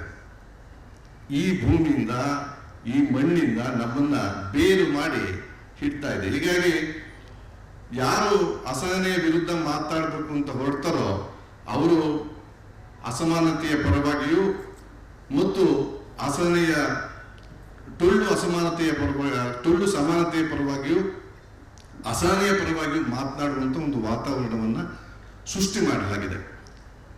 It is a challenging to ಯಾವುದೇ ಒಂದು ಕಲಾಭಿವ್ಯಕ್ತಿಗೆ, ಅದು ಬರೀ ಸಾಹಿತ್ಯಕ್ಕೆ ಅಂತಲ್ಲ, ಯಾವುದೇ ಒಂದು ಕಲಾಭಿವ್ಯಕ್ತಿಗೆ ದೊಡ್ಡ ಸವಾಲದು. ಅದು ಹೇಗೆ ನಿರ್ವಹಿಸಬೇಕು ಅಂತ ಹೇಳಿದ್ರೆ, ನನಗೆ ಲೋಹಿಯಾ ಅವರ ಮಾತು ಯಾವಾಗಲೂ ಜ್ಞಾಪಕಕ್ಕೆ ಬರುತ್ತೆ. ನೀನು ಎಷ್ಟು ಎತ್ತರಕ್ಕೆ ಏರು, ಹಕ್ಕಿ ಎಷ್ಟು ಎತ್ತರಕ್ಕೆ ಏರಲಿ, ತನ್ನ ಗೂಡು ಮತ್ತು ತನ್ನ ಕಾಲಿಗೆ ಅದು ನೆಲಕ್ಕೆ ಬರಬೇಕು, ಈ ಭೂಮಿಗೆ ಬರಬೇಕು ಅಂತ ಲೋಹಿಯಾ ಒಂದು ಕಡೆ ಹೇಳ್ತಾರೆ. ಈಗ ಹೊಸ ಕಾಲದ ಧಾತುಗಳು ಏನಾಗಬೇಕು ಅಂತ ಅಂದ್ರೆ, ಈ ಎಲಿಯನೇಷನ್ ಅದನ್ನ ನಾವೇನ್ ಹೇಳ್ಬೋದು, ಅನ್ಯವಾದದ್ದನ್ನ ಯೋಚನೆ ಮಾಡುವುದನ್ನ ಬಿಟ್ಟು ತನ್ನೊಳಗೆ ಪುನಃ ಭೂಮಿ ಕಡೆಗೆ ಮುಖ ಮಾಡತಕ್ಕಂತಹ, ಇಲ್ಲಿಯ ಸಮಸ್ಯೆಗಳ ಕಡೆಗೆ ಮುಖ ಮಾಡತಕ್ಕಂತಹ ಒಂದು ಕೆಲಸವನ್ನ ಮಾಡಬೇಕು ಅಂತ ಹೇಳಿ ಹೊಸ ಕಾವ್ಯದ ಧಾತುಗಳಲ್ಲಿ ಅದು ಮುಖ್ಯ ಅಂತ ಹೇಳಿ ನಾನು ಭಾವಿಸಿದ್ದೇನೆ. ಆದ್ರಿಂದ ಹೊಸ ಕಾವ್ಯದ ಧಾತುಗಳು ಪುನಃ ನಮ್ಮ ಬೇರುಗಳತ್ತ, ಮನುಷ್ಯತ್ವದ ಬೇರುಗಳ ಹೋಗ್ಬೇಕು ಅಂತ ಅನ್ಕೊಂಡಿದ್ದೇನೆ. ಹೊಸ ಆರ್ಥಿಕ ನೀತಿಯ ಏನಿದೆ ಅದರ ಇನ್ನೊಂದು ನಿಕಷ ಗುರಿ ಏನು ಅಂತ ಹೇಳಿದ್ರೆ, ಬಹಳ ಬುದ್ಧಿವಂತ ಏನ್ ಮಾಡ್ತಾನೆ, ತನ್ನ ಉಗುರು ಕಣ್ಣನ್ನ ಮಣ್ಣು ಮಾಡ್ಕೊಳ್ಳದೆ ಬದುಕ್ತಾನೆ. ಇದನ್ನ ಪ್ರತಿಪಾದಿಸ್ತಾ ಇದೆ ಹೊಸ ಆರ್ಥಿಕ ನೀತಿ. ಮಾರುಕಟ್ಟೆಯ ನೀತಿ ಪ್ರತಿಪಾದಿಸ್ತಾ ಇರ್ತಾನೆ ಅಂದ್ರೆ, ಉಗುರು ಕಣ್ಣು ಮಣ್ಣಾಗಬಾರ್ದು, ನೀನು ಒಂದು ಬಗ್ಗೆ ಕೂಡ ಒಂದು ಕಡ್ಡಿಯನ್ನು ಎತ್ತು ಆ ಕಡೆ ಇಡಬಾರದು. ಅಂದ್ರೆ ಶ್ರಮವನ್ನು ನಿರಾಕರಿಸಿ ವಂಚನೆಯನ್ನು ಮುಂದೆ ಮಾಡಲಾಗ್ತಾ ಇದೆ. ಅದ್ರೊಳಗಡೆ ನಾವೆಲ್ಲ ಇದ್ದೀವಿ. ನಾವು ಕೂಡ ಈಗ ನಮ್ಮ ಮಕ್ಕಳನ್ನ ಬೆಳೆಸ್ತಾ ಇರೋ ರೀತಿ, ನಾವು ಅವ್ರಿಗೆ ಹೇಳ್ಕೊಳ್ತಾ ಇರತಕ್ಕಂಥ ಇದು ಎಲ್ಲ ಕೂಡ ಅದೇ ರೀತಿ ಇದೆ. ಹೀಗಾಗಿ ಕಾವ್ಯದಲ್ಲಿ ಹೊಸ ಧಾತುಗಳು ಏನಾಗಬೇಕು ಅಂತ ಹೇಳಿದ್ರೆ, ಅನ್ಯವಾದದ್ದನ್ನ, ಏಲಿಯನೇಟ್ ಆಗುವಂಥದ್ದನ್ನ ಒಡೆದಾಕುವಂತ ಧಾತುಗಳು ಬರದೇ ಹೋದ್ರೆ, ಪುನಃ ಅದನ್ನ ನಾವು ರಿಯಲೈಸ್ ಮಾಡ್ಕೊಳ್ಳದೆ ಹೋದ್ರೆ, ಲೋಹಿಯಾ ಅವರು ಹೇಳಿದ ಹಾಗೆ ಪುನಃ ಈ ಭೂಮಿಯ ಜೊತೆ ನಮ್ಮ ಸಂಬಂಧವನ್ನು ಕಲ್ಪಿಸ್ಕೊಳ್ಳದೆ ಹೋದ್ರೆ ತುಂಬಾ ಏನೇ ಹೊಸದಾಗಿ ಬರೆದ್ರು ಅದು ಅನನ್ಯವಾಗಬಹುದೇ ಹೊರತು, ವಿ ಆರ್ ವೆರಿಡ್ ಅಬೌಟ್ ನಾನು ಎಷ್ಟು ಎಕ್ಸ್ಕ್ಲೂಸಿವ್ ಆಗಿ ಬರೀತೀನಿ ಅಂತ, ಅನನ್ಯವಾಗಿ ನಾನೇನು ಬರೀತಾ ಇದ್ದೀನಿ, ಏನನ್ನು ನಿರೂಪಿಸ್ತಾ ಇದ್ದೀನಿ ಅಂತ. ಆದ್ರೆ ಅದು ಸಾರ್ವಕಾಲಿಕವೂ ಸರ್ವದೇಶಕ್ಕೂ ಇರಬಹುದಾದಂತಹ ಒಂದು ದೊಡ್ಡ ಮೌಲ್ಯವನ್ನು ಒಳಗೊಂಡಿದೆಯಾ? ಹೌದು, ಅಸಹನೆ ಅನ್ನೋದು ಎಲ್ಲಾ ಕಾಲಕ್ಕೂ ಇತ್ತು. ಆದರೆ ನಾವು ಈ ಕಾಲಕ್ಕೆ ಅದನ್ನು ನಿಭಾಯಿಸುವಲ್ಲಿ ಸೋಲ್ತಾ ಇದ್ದೇವೆ. ಅದು ಸಾಮಾಜಿಕ ಬದುಕಿನಲ್ಲಿರ್ಬೋದು ಅಥವಾ ಸೃಜನಶೀಲ ಸಂದರ್ಭದಲ್ಲಿರ್ಬೋದು. ಸೊ ಹಾಗಾಗಿ ಇದು ನಮ್ಮನ್ನ ನಾವು ಒಂದಷ್ಟು ಕ್ರಾಸ್ ಚೆಕ್ ಮಾಡ್ಕೊಳ್ಳೋದಕ್ಕೆ ಅವಕಾಶ ಆಯಿತು ಈ ವೇದಿಕೆ ಅಂತ ಭಾವಿಸ್ತಾ, ಭಾಗವಹಿಸಿದಂಥ ಎಲ್ಲ ಕವಿಗಳಿಗೂ ಧನ್ಯವಾದಗಳು, ಆಯೋಜಕರಿಗೂ ಧನ್ಯವಾದಗಳನ್ನ ಹೇಳ್ತಾ ನನ್ನ ಮಾತುಗಳನ್ನು ಮುಗಿಸ್ತೀನಿ. Thank you. ಧನ್ಯವಾದಗಳು ಮೇಡಮ್. ತುಂಬಾ ಹಿಂದೆ ಇಷ್ಟು ಛಂದಸ್ಸಿದ್ರೆ, ಈ ಇದ್ರಲ್ಲಿದ್ರೆ ಇದು ಕಾವ್ಯ ಹೀಗೇ ಬರೀಬೇಕು ಅಂತ ವಾದಿಸ್ತಿದ್ದ ಒಂದು ಕಾಲ ಇತ್ತು. ಆನಂತರ ಕಾವ್ಯ ಹಂಗಿರ್ಬೇಕಿಲ್ಲ ಅಂತ ಹೇಳಿ ಪಂಪ, ರನ್ನ, ಕುಮಾರವ್ಯಾಸರ ಕಾಲದಿಂದನೇ ತುಂಬಾ ಸಂಸ್ಕೃತವನ್ನ ಬಳಸಿ, ಅಷ್ಟು ಕವಿರಾಜ ಮಾರ್ಗಕಾರ ಹೇಳ್ಬೇಕಾದ್ರೂ ಅದೇ ಹೇಳ್ತಾರೆ, ಕಾವ್ಯನ ತುಂಬಾ ಕ್ಲಿಷ್ಟ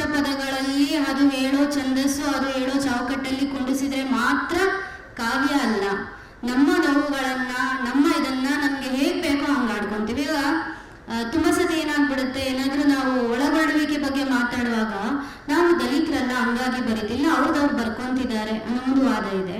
ಇನ್ನೊಂದು ಅವ್ರದ್ದು ನಾವ್ಯಾಕೆ ಬರಿಬೇಕು ಅನ್ನೋ ಒಂದು ವಾದ ಇದೆ. ಇನ್ನೊಂದು ಹೊಸ ವಾದ ಇದೆ. ತುಂಬ ಮುಖ್ಯವಾದ ಏನಂದ್ರೆ, ಇಷ್ಟು ಕಾಲ ನೀವೆಲ್ಲ ಬರ್ದಿದ್ದೀರಾ, ನೀವೆಲ್ಲ ಆಡಿದ್ದೀರಾ, ನಾವು ಕೇಳ್ತಾ ನೋಡ್ತಾ ಬಂದಿದ್ದೀವಿ. ಈಗ ನಮ್ಮ ನೋವುಗಳನ್ನ ನಾವು ಬರ್ಕೋತೀವಿ, ನಾವು ಆಡ್ಕೋತೀವಿ.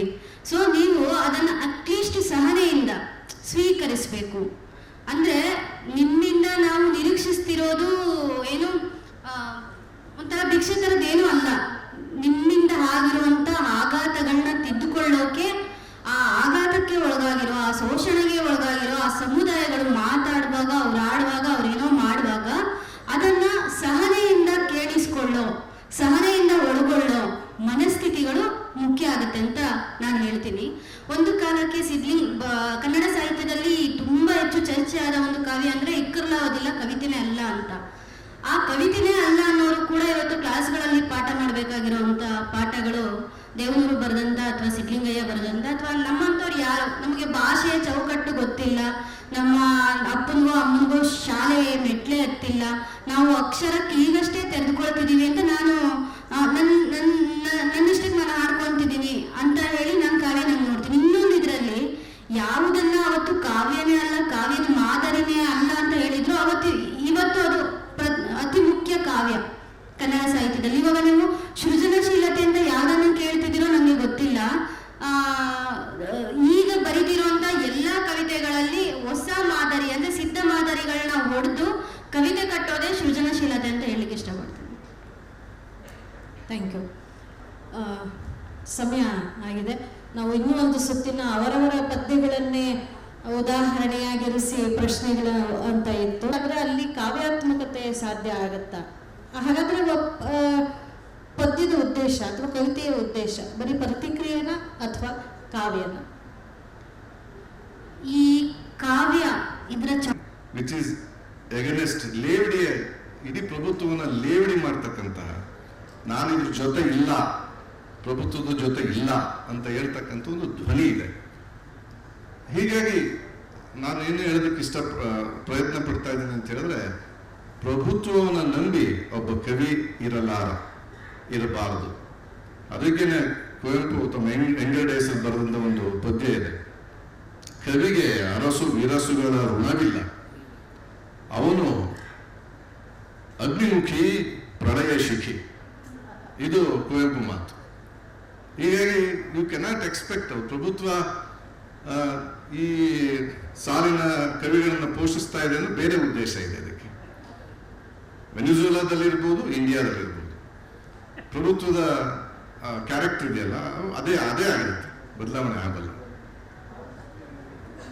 Thank you sir. ವಿಲ್ಸನ್ ಸರ್ಗೆ ನಿಮ್ಮ ಪದ್ಯದ ಒಂದು ಸಾಲು ಸರ್, ಮನುಷ್ಯರ ರುಚಿ ಕೆಟ್ಟು ಹೋಗಿದೆ. ಸೊ ಈ ಹೊಸ ಕವಿತೆಯ ಕಾಲದಲ್ಲಿ ಅಸಹನೀಯ ಧಾತುಗಳು ಒಂದೇ ನೆಲೆಯಿಂದ ಅಂದರೆ ಏಕಮುಖವಾಗಿ ವ್ಯಕ್ತವಾಗ್ತಿದೆ ಅಂತ ಅನಿಸುತ್ತೆ, ಅಥವಾ ಸಮಾಜದ ಎಲ್ಲ ಸ್ತರದ ಎಲ್ಲ ವರ್ಗದ ಅಸಹನೆ ಒಂದು ಬೈಂಡಿಂಗ್ ಆಗಿ ಬರ್ತಾ ಇದೆಯಾ? ಯಾಕೆಂದ್ರೆ ಈಗ ಮನುಷ್ಯರ ರುಚಿ ಕೆಟ್ಟು ಹೋಗಿದೆ. ಎಲ್ಲ ವರ್ಗದ ಎಲ್ಲ ಜನರ ಅಸಹನೆ ಕಾವ್ಯದಲ್ಲಿ ಬರ್ತಾ ಇಲ್ಲ.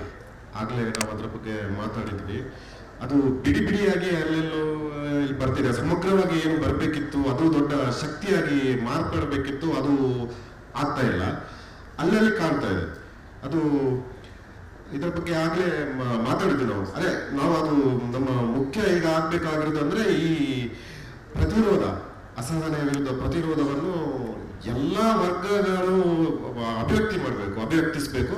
ಅದು ದೊಡ್ಡ ಶಕ್ತಿ ಆಗಬೇಕು. ಇದಕ್ಕೆ ಪ್ಯಾರಲಲ್ ಆಗಿ ಅದು ಈಗ ಏನು ರಾಜಕೀಯ ಈ ವ್ಯವಸ್ಥೆ ಮಾಡಕ್ಕೆ ಹೊರಟಿದೆ, ಜನರನ್ನು ಧರ್ಮದ ಮುಖಾಂತರ ಅಥವಾ ಬೇರೆ ತುಂಬಾ ಇದರ ಮುಖಾಂತರ ಬೇರೆ ಬೇರೆ ಮಾಡ್ತಾ ಇದೆ, ಗೋಡೆ ತಂತಿದೆ, ಅದನ್ನು ಕೆಡವುವ ಪ್ರಯತ್ನ. ಆ ಗೋಡೆಯನ್ನು ಕೆಡವಬೇಕಾದ್ರೆ ಇನ್ನೂ ಹೆಚ್ಚಿನ ಮಟ್ಟದಲ್ಲಿ ಯಾರೆಲ್ಲ ಇದಕ್ಕೆ ಎಲ್ಲ ಜನರು ಬಲಿಯಾಗ್ತಾರೆ, ಎಲ್ಲ ಜನರು ಈ ವ್ಯವಸ್ಥೆಗೆ ಬಲಿಯಾಗ್ತಾ ಇದ್ದಾರೆ. ಆದ್ರೆ ದುರಂತ ಏನಂದ್ರೆ, ಯಾರು ಬಲಿಯಾಗ್ತಾರೋ ಅವರು ಈ ವ್ಯವಸ್ಥೆಯನ್ನು ಪೋಷಿಸ್ತಾ ಇದ್ದಾರೆ. ಅವರಿಗೆ ಗೊತ್ತಿಲ್ಲ ನಾವು ಬಲಿ ಆಗ್ತಿದ್ದೀವಿ. ಇದನ್ನ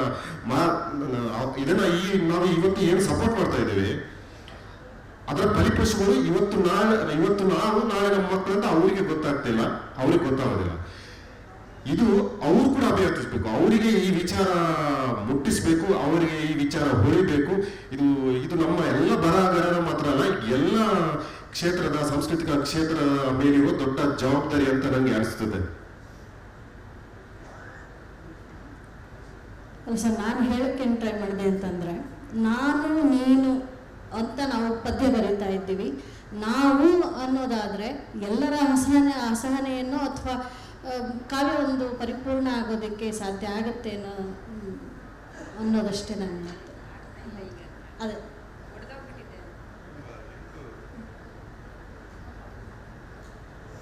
ನಾವ್ಯಾವಾಗ್ಲೂ ಮರ ಕಾಯ್ತಕ್ಕಂತಹ ಕಾಡು ಅದ್ರ ಬಗ್ಗೆ ಯೋಚನೆ ಮಾಡ್ತೀವಿ. ಅಂದರೆ ಒಂದು ಮರ ಅದು ಕಾಡನ್ನ ಕಾಯಬೇಕು ಅಂತ ಒಂದು ನಿರೀಕ್ಷೆ ಇದೆ. ಆದರೆ ನಾವು ವಿಲ್ಸನ್ ಅವರು ಏನು ಹೇಳಿದ್ರು ಪ್ರಯತ್ನ ಪಡ್ತಾ ಇದ್ದಾರೆ, ಕಾಡೇ ಒಂದಾಗಿ ಮರವನ್ನು ಕಾಯಬೇಕಲ್ವಾ ಅನ್ನೋ ಪ್ರಶ್ನೆಯನ್ನು ವಿಲ್ಸನ್ ಅವರು ಹೇಳ್ತಾ ಇದ್ದಾರೆ. ನಾವೆಲ್ಲರೂ ವಿ ಆರ್ ವರಿಡ್ ಅಬೌಟ್ ಒಬ್ಬ ಭ್ರಷ್ಟಾರ, ಒಬ್ಬ ಮಹಾತ್ಮ, ಒಬ್ಬ ಮಹಾಕವಿ, ಒಬ್ಬ ಮಹಾ ಸಂಗೀತಗಾರ ಒಬ್ಬ ಬಂದು ನಮಗೆ ವಿಮುಕ್ತಿಯನ್ನು ಮಾಡ್ತಾನೆ ಅಂದರೆ ಮರ ಕಾಡನ್ನು ಕಾಯುತ್ತೆ ಅಂತ. It may be true, but ವಾಸ್ತವ ಏನಂದರೆ ಕಾಡೇ ಮರವನ್ನು ಕಾಯುವಂತಾದರೆ ಅದು ಅಸಹನೀಯ ಸಮಾಜವನ್ನು ಹೊಡೆದಾಕುತ್ತೆ. ಆ ಧಾತುಗಳು ಕಾವ್ಯದಲ್ಲಿ ಬರಬೇಕು ಅಂತ ವಿಲ್ಸನ್ ಹೇಳ್ತಾ ಇದ್ದಾರೆ ಅಂತ ನನಗನ್ಸುತ್ತೆ. ಇಲ್ಲ, ಇನ್ನೊಂದು ಅದಕ್ಕೆ ಸೇರಿಸ್ಬೋದಾದದ್ದು ಅಂದರೆ, ಸಾರಿ ಆಮೇಲೆ ನೀವು ಅಲ್ಲ, ಈಗ ಇನ್ಕ್ಲೂಸಿವ್ನೆಸ್ ಅಂತ ನಾವು ಬಹಳ ಮಾತಾಡಿದ್ವಿ. ಇನ್ಕ್ಲೂಸಿವ್ ಆಗಿದ್ದರೆ ಅದನ್ನು ಒಪ್ಕೊಂಡಾಗ ನಾವು ಅಂತ ಬರುತ್ತೆ ಅಂತ. ಆದರೆ ಇವಾಗ ಏನಾಗಿದೆ, ಎಕ್ಸ್ಕ್ಲೂಸಿವಿಟಿನ ಡಿಮಾಂಡ್ ಮಾಡ್ತಾ ಇರೋಂಥ ಕಾಲ ಇದು. ನಾವು ಎಕ್ಸ್ಕ್ಲೂಸಿವ್, ನಾವು ಇವಾಗ ಇನ್ಫ್ಯಾಕ್ಟ್ ಈ ಸಾಮಾಜಿಕವಾಗಿ ರಾಜಕೀಯವಾಗಿ ಈ ರಿಸರ್ವೇಷನ್ಗೆ ಕೇಳ್ತಾ ಇರೋ ಗಲಾಟೆಗಳೆಲ್ಲ ನೋಡಿದ್ರೆ, ಒಳ ಮೀಸಲಾತಿ ಬೇಕು ಅಂತಾಗಲಿ ಅದೆಲ್ಲ ಎಷ್ಟು ಕಗ್ಗಂಟಾಗ್ಬಿಟ್ಟಿದೆ ಅಂತಂದರೆ, ನಾವು ಒಟ್ಟಾಗಿ ಆಗೋದು ಬೇಕಾಗಿಲ್ಲ, ನಮ್ಮನ್ನು ಬೇರೆ ಮಾಡಿ ನಾವು ಬೇರೆ ಅಂತ. ಹಾಗಾಗಿ ನೀವು ಎಲ್ಲರನ್ನು ನಾವು ಅಂತ ರೆಪ್ರೆಸೆಂಟ್ ಮಾಡೋಕ್ಕೆ ಇವಾಗ ಆಗ್ತಾನೆ ಇಲ್ಲ.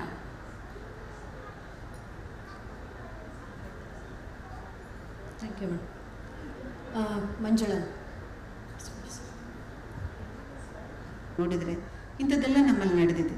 ಹಾಗಾಗಿ ಇವತ್ತು ಬರೆಯುವ ಹೊಸ ಕಾವ್ಯ ಇದೆಯಲ್ಲ, ಹೊಸ ಕಾಲದ ಧಾತುಗಳಿದೆಯಲ್ಲ, ಬಹಳ ಖುಷಿಯಾಗುತ್ತೆ ಯಂಗ್ಸ್ಟರ್ಸ್ ಬರೆಯುವಂಥದ್ದು. ಮೊದಲಿಂದಲೂ ನಮ್ಮಲ್ಲಿ ಒಂದು ಪರಂಪರೆ ಇದೆ, ಒಂದು ವಿಮರ್ಶಕ ಪರಂಪರೆ ಇದೆ. ನಿನ್ನೆ ವಿಮರ್ಶೆಯ ಮಾತುಕತೆಗಳು ಕೂಡ ಅಲ್ಲಿ ನಡೆಯುತ್ತೆ. ವಿಮರ್ಶೆ ಏನಾಗುತ್ತೆ ಅಂದರೆ, ನಾನು ಗಮನಿಸಿರೋ ಹಾಗೆ ಈಗಾಗಲೇ ಸಿದ್ಧಪ್ರಸಿದ್ಧರ ಕೃತಿಗಳನ್ನು, ಸಿದ್ಧಪ್ರಸಿದ್ಧರ ವಿಚಾರಗಳನ್ನೇ ಮಾತಾಡ್ತಾ ಹೋಗ್ತಿರ್ತಾರೆ. ಫಿಲಪ್ ದಿ ಬ್ಲಾಂಕ್ಸ್ ಥರ ಇವತ್ತಿನ ಒಂದು ದಲಿತನೋ ಒಂದು ಮಹಿಳೆನೋ ಒಂದು ಕೋಟ್ ಮಾಡಿ ಏನು ಮಾಡಿಬಿಡ್ತಾರೆ. ಅಂದರೆ ವಿಮರ್ಶೆ ಎಲ್ಲ ಕಾಲದಲ್ಲೂ ತನ್ನ ಜವಾಬ್ದಾರಿಯನ್ನು ಸಮರ್ಥವಾಗಿ ನಿರ್ವಹಿಸಿದೆಯೇ? ರಿಸರ್ವೇಷನ್ ಪಾಲಿಸಿ ಬಗ್ಗೆ ನಾವು ಮತ್ತೆ ಯಾಕೆ ಮಾತಾಡ್ತೀವಿ ಅಂದರೆ, ಒಂದು ವೇದಿಕೆಯನ್ನು ನೀವು ಗಮನಿಸಿ, ಒಂದು ಕವಿಗೋಷ್ಠಿಯನ್ನು ಗಮನಿಸಿ, ರಿಸರ್ವೇಷನ್ ಪಾಲಿಸಿಯನ್ನು ಅಲ್ಲಿ ತರಲಾಗುತ್ತೆ. ಒಂದು ಮಹಿಳೆ, ಒಂದು ದಲಿತ, ಯಾಕೆ ಇಂತಹ ಪರಿಸ್ಥಿತಿಗಳು ಇವತ್ತು ನಮ್ಮಲ್ಲಿ ಉಟ್ಕೊಂಡಿದೆ? ಆ ಪಾಲಿಸಿನೂ ಇಲ್ಲ ಅಂದರೆ, ಸಾಮಾಜಿಕ ನ್ಯಾಯದ ಮಾತುಗಳಿಲ್ಲ ಅಂದರೆ, ಅದು ಕೂಡ ಇವತ್ತು ನಮ್ಮಲ್ಲಿ ಲಭ್ಯ ಇರ್ತಿರ್ಲಿಲ್ಲ. ಇವತ್ತು ನಾವು ಎದುರಿಸಬೇಕಾಗಿರುವಂತಹ ಸವಾಲುಗಳು. ನಾನೊಬ್ಬ ಕವಿತ್ರಿ ಹೇಗೆ ಹೇಳೋದಾದರೆ, ಇಂತಹದನ್ನು ಬಹಳಷ್ಟು ನಾನು ಕಂಡಿದ್ದೇನೆ. ಹಾಗಾಗಿ ಬಹಳ ನಿರಾಶರಾಗಬೇಕಾಗಿಲ್ಲ. ನಾವು ಎಲ್ಲ ಕಾಲದಲ್ಲಿ ನಮ್ಮನ್ನು ಗುರುತಿಸುವಂಥ ಜನ ಇರ್ತಾರೆ, ನಮಗೆ ಪೋಷಿಸುವಂತಹ ಜನ ಇರ್ತಾರೆ. ಎಲ್ಲದಕ್ಕೂ ಮೂಲ ಪ್ರತಿಭೆ. ವಿಶಿಷ್ಟವಾಗಿ ಭಿನ್ನವಾಗಿ ಬರೆಯೋದನ್ನು ನಾವು ರೂಪಿಸ್ಕೊಳ್ಳಲೇಬೇಕಾಗತ್ತೆ. ವಿಲ್ಸನ್ ಬಗ್ಗೆ ನನಗೆ ಯಾಕೆ ಬಹಳ ಮೆಚ್ಚುಗೆ ಅಂದರೆ, ಚಿಕ್ಕದಾಗಿ ಚೊಕ್ಕವಾಗಿ ಬರೀತಾರೆ, ಆದರೆ ಅದು ಕೊಡುವಂತಹ ಒಂದು ಅರ್ಥ ಸಾಧ್ಯತೆಗಳಿದೆಯಲ್ಲ, ಇಡೀ ಒಂದು ಜನಾಂಗ ನಡೀತಾ ಇರುವಂಥದ್ದು, ಒಂದು ಸಮಾಜದ ನಡೆಯನ್ನು ಅದು ಕಟ್ಟಿಕೊಡುತ್ತೆ. ಹೀಗಾಗಿ ನಾವು ಲೇಖಕಿಯರ ಸಂಘದ ಅಧ್ಯಕ್ಷೆಯಾಗಿದ್ದಾಗ ನಾನು ಮಾಡಿದಂತಹ ಸಮ್ಮೇಳನದ ಸಂದರ್ಭದಲ್ಲಿ ಆದಂತಹ ಗಲಾಟೆಗಳನ್ನು ಪ್ರಸ್ತಾಪಿಸಿದ್ರು. ಪ್ರತಿಭಾ ಅವರ ಕವಿತೆ ಮತ್ತು ಮಮತಾ ಅವರ ಕವಿತೆಯನ್ನು ಕುರಿತು ಚರ್ಚೆಗಳು. ಅದು ವ್ಯವಸ್ಥಿತ ದಾರಿಯಲ್ಲಿ, ಅಲ್ಲಿ ಯಾರೊಬ್ಬರು ಕೂಡ ಒಬ್ಬ ಕವಿಗಳಾಗಲಿ ಕವಿತೆಗಳನ್ನು ಬಲ್ಲವರಾಗಲಿ ಯಾರೂ ಅಲ್ಲಿ ಇರಲಿಲ್ಲ. ಈ ದೇಶದ ದೊಡ್ಡ ದುರಂತ ಅಂದರೆ ಬಾಡಿಗೆ ಬಂಟರನ್ನು ಇಟ್ಕೊಳ್ಳಾಗತ್ತೆ. ಇಂಥದಕ್ಕೂ ಹೀಗೆ ಅಟ್ಯಾಕ್ ಮಾಡಬೇಕು, ಹೀಗೆ ರಿಪ್ಲೈ ಮಾಡಬೇಕು ಅಂತೇಳಿ ಅವರು ತಲೆಗೊಂದೊಂದು ಹಾಕ್ತಿರ್ತಾರೆ, ತಲೆಗೊಂದೊಂದು ಮಾತಾಡ್ತಿರ್ತಾರೆ. ಇವೆಲ್ಲವೂ ಇದೆ. ಇವತ್ತು ಹೊಸ ಕಾಲದ ದಾತುಗಳು ಎಲ್ಲಿ ಹುಟ್ಟಬೇಕು ಅಂದರೆ, ಇಂತಹ ಸಂಕಷ್ಟಗಳ ಮಧ್ಯೆ, ಸಂಘರ್ಷಗಳ ಮಧ್ಯೆ ನನ್ನ ದಾರಿ ಯಾವುದು, ನನ್ನ ಕವಿತೆ ಯಾವುದು, ನಾನು ಏನನ್ನ ಹೇಳ್ತೀನಿ ಅನ್ನೋ ಸ್ಪಷ್ಟತೆ ಇದ್ದರೆ ಇದು ನಮಗೆ ಸಮಸ್ಯೆ ಅಥವಾ ಸವಾಲಲ್ಲ ಅಂಥೇಳಿ ನಾನು ಭಾವಿಸ್ಕೊಂಡಿದ್ದೆ. Thank you. ಪ್ರತಿಭಾ ಮೇಡಮ್ಗೆ ನನ್ನ ಪ್ರಶ್ನೆ. ನೀವು ಕಳೆದ 60 ವರ್ಷಗಳಿಂದ ಪದ್ಯಗಳನ್ನು ಬರೀತಾ ಬಂದಿದ್ದೀರಿ ಮೇಡಮ್. ನಾವು ಹುಡುಗಿಯರೇ ಹೀಗೆ ಅಂತ ಪ್ರಾರಂಭ ಮಾಡಿ ಗೃಹಿಣಿ ಗೀತೆ ಬರೆದು ಈಗ ಮುದುಕಿಯರಿಗೆ ಇದು ಕಾಲವಲ್ಲ ಅನ್ನುವವರೆಗೂ ಸುದೀರ್ಘವಾಗಿರುವಂಥ ಒಂದು ಪಯಣವನ್ನು ನೀವು ಮಾಡಿದ್ದೀರಿ. ಸೊ ಇಲ್ಲಿ ನಿಮ್ಮ ಕವಿತೆಗಳಲ್ಲಿ ದಿಟ್ಟವಾಗಿ ಯಾವುದೇ ಮುಲಾಜಿಗೆ ಒಳಗಾಗದ ಹಾಗೆ ನಿಜವಾಗ್ಲೂ ಹೆಣ್ಣು ಮಕ್ಕಳಿಗೆ ಒಂದು ರೀತಿಯ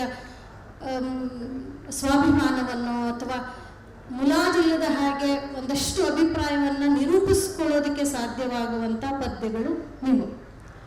ಸೊ ಈಗ ಈ ಕಾಲಘಟ್ಟದಲ್ಲಿ ಕಾವ್ಯದ ಧಾತುಗಳು ಅಂತ ನಾವು ಮಾತನಾಡುವ ಹೊತ್ತಿಗೆ ಅಸಹನೆ ಅನ್ನೋದು ಎಲ್ಲ ವಲಯ, ಎಲ್ಲ ರಂಗ, ಎಲ್ಲ ವಲಯದಲ್ಲೂ ಇರೋ ಹೊತ್ತಿಗೆ ನಿಮಗೆ ಅದು ಹೇಗೆ ಸಾಧ್ಯವಾಯಿತು ಅಥವಾ ಅದನ್ನು ಮೀರಿಕೊಳ್ಳುವ ಬಗೆ ಹೇಗೆ?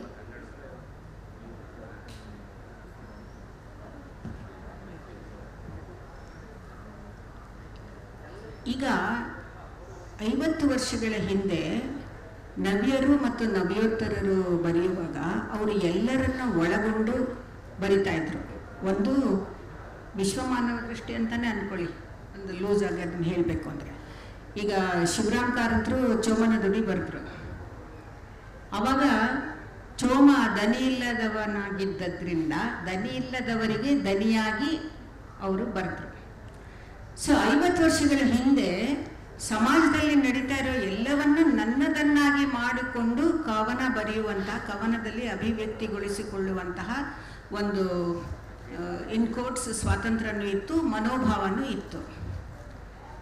ಆದರೆ ಈಗ ಏನಾಗೋಗ್ಬಿಟ್ಟಿದೆ ಅಂದರೆ, ಹೇಗೆ ಸಮಾಜ ಗುಂಪುಗಾರಿಕೆ ಜಾತಿಯ ಆಧಾರದ ಮೇಲೆ ಒಡೆದೋಗ್ಬಿಟ್ಟಿದೆ ಅಂತಂದರೆ, ಕೆಲವರು ಕೆಲವನ್ನ ಸ್ವಂತ ಮಾಡ್ಕೊಂಡ್ಬಿಟ್ಟಿದ್ದಾರೆ, ಅವ್ರ ಬಗ್ಗೆ ನಾವು ಮಾತಾಡಂಗಿಲ್ಲ ಅಂತ.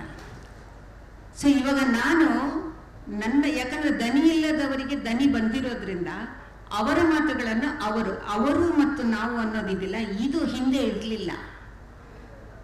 ಕವಿಗಳು ಅಂತಂದ್ರೆ, ಕಾವ್ಯ ಅಂತಂದ್ರೆ ಒಂದು ಇದನ್ನೇ ವಿಲ್ಸನ್ ಅವಾಗಲೇ ಹೇಳಿದ್ದು, ಒಂದು ಸಮಗ್ರತೆ ಇತ್ತು. ಇವಾಗ ಏನಾಗಿದೆ ಅಂದ್ರೆ, ಯಾರನ್ನ ಯಾವ ಕವಿಗೋಷ್ಠಿಗೆ ಕರೀತಾರೆ ಅನ್ನೋದನ್ನು ನಿರ್ಧಾರ ಮಾಡೋದು ಆ ಗುಂಪುಗಾರಿಕೆನೆ. ಯಾರು ಯಾವ ಥರದ ಕವನಗಳನ್ನು ಬರೀಬೇಕು ಅಂತ ನಿರ್ಧಾರ ಮಾಡೋದನ್ನು ಆ ಗುಂಪುಗಾರಿಕೆನೆ. ಇವಾಗ ನಾನು ಈ ದನಿ ಇಲ್ಲದವರ ದನಿಯಾಗಿ ನನಗೆ ಬರೆಯೋದು ಅಸಾಧ್ಯ. ಯಾಕಂದ್ರೆ ಅವ್ರ ದನಿನ ಅವ್ರು ಹೇಳ್ಕೊತಾರೆ. ಒಂದು ಕಾಲದಲ್ಲಿ LGBTQ ಅವ್ರಿಗೆ ದನಿನೇ ಇರಲಿಲ್ಲ. ಆದರೆ LGBTQ ಕಾವ್ಯ ಇವಾಗ ಎಷ್ಟು ಒಂದು ಮುಂದೆಲೆ ಬಂದಿದೆ ಅಂತಂದ್ರೆ, ಈಗ ಬೇರೆಯವರು LGBTQ ಬಗ್ಗೆ ಬರೆಯೋ ಅಗತ್ಯ ಇಲ್ಲ.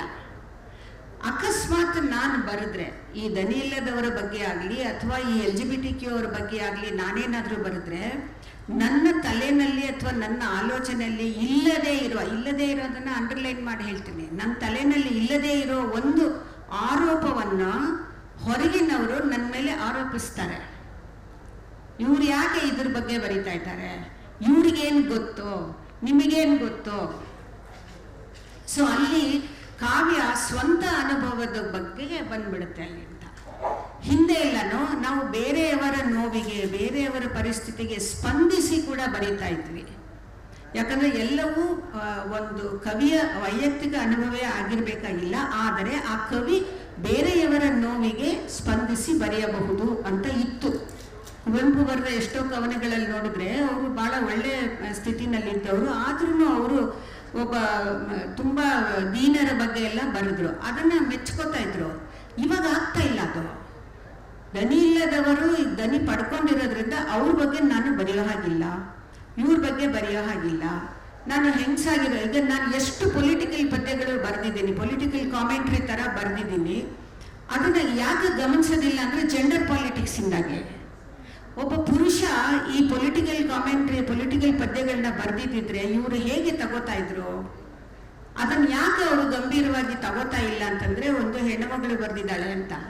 ಸೊ ಆ ಜೆಂಡರ್ ಪಾಲಿಟಿಕ್ಸ್ ಕೂಡ ನಾನು ಹಿಂದೆ ಈ ಮಾತನ್ನ ಒಪ್ತಾ ಇರಲಿಲ್ಲ. ಯಾಕಂದ್ರೆ ನಾನು ಬಹಳ ಪ್ರಿವಿಲೇಜ್ ಕ್ಲಾಸಿಂದ, ಬಹಳ ಪ್ರಿವಿಲೇಜ್ ಹಿನ್ನೆಲೆಯಿಂದ ಬಂದವಳು. ನನಗೆ ಈ ಹೋರಾಟ ಮಾಡಿ ಸ್ವಾತಂತ್ರ್ಯ ಪಡ್ಕೊಳ್ಳೋಂಥ ಕಷ್ಟ ಏನಿರಲಿಲ್ಲ. ಯಾಕಂದರೆ ನಾವು ಮೊದಲಿಂದನೂ ನಮಗೆ ಮುಕ್ತ ಅಭಿವ್ಯಕ್ತಿಯ ಸ್ವಾತಂತ್ರ್ಯ ಹುಟ್ಟಿನಿಂದ ಬಂದಿತ್ತು. ಹಾಗಾಗಿ ಹೋರಾಟ ಮಾಡಿ ಏನು ಬರೀಲಿಲ್ಲ. ಅದು ನನ್ನ ಸ್ವಭಾವವೇ ಆಗಿರೋದ್ರಿಂದ ಈವಾಗ ನನಗೆ ಹೆದರಿಕೆ ಹುಟ್ಟಿಸುವಂಥ ವಾತಾವರಣ ಬಂದಿದೆ ಅಂತ. ಅಕಸ್ಮಾತ್ ನಾನು ಏನಾದರೂ ನೋಡಿ ಬರೆದ್ರೆ, ಇದನ್ನು ನಾನು ಬರೆದ್ರೆ ನಿನಗೂ ಇದಕ್ಕೂ ಏನು ಸಂಬಂಧ, ನೀನು ಯಾಕೆ ಬರೀತಾ ಇದೆಯಾ ಅಂತ ಪ್ರಶ್ನಿಸಬಹುದು ಅನ್ನುವಂತಹ ಕಾಲ ಇದು. Thank you madam. Ravikante Gowda sir, ಪ್ರಶ್ನೆ.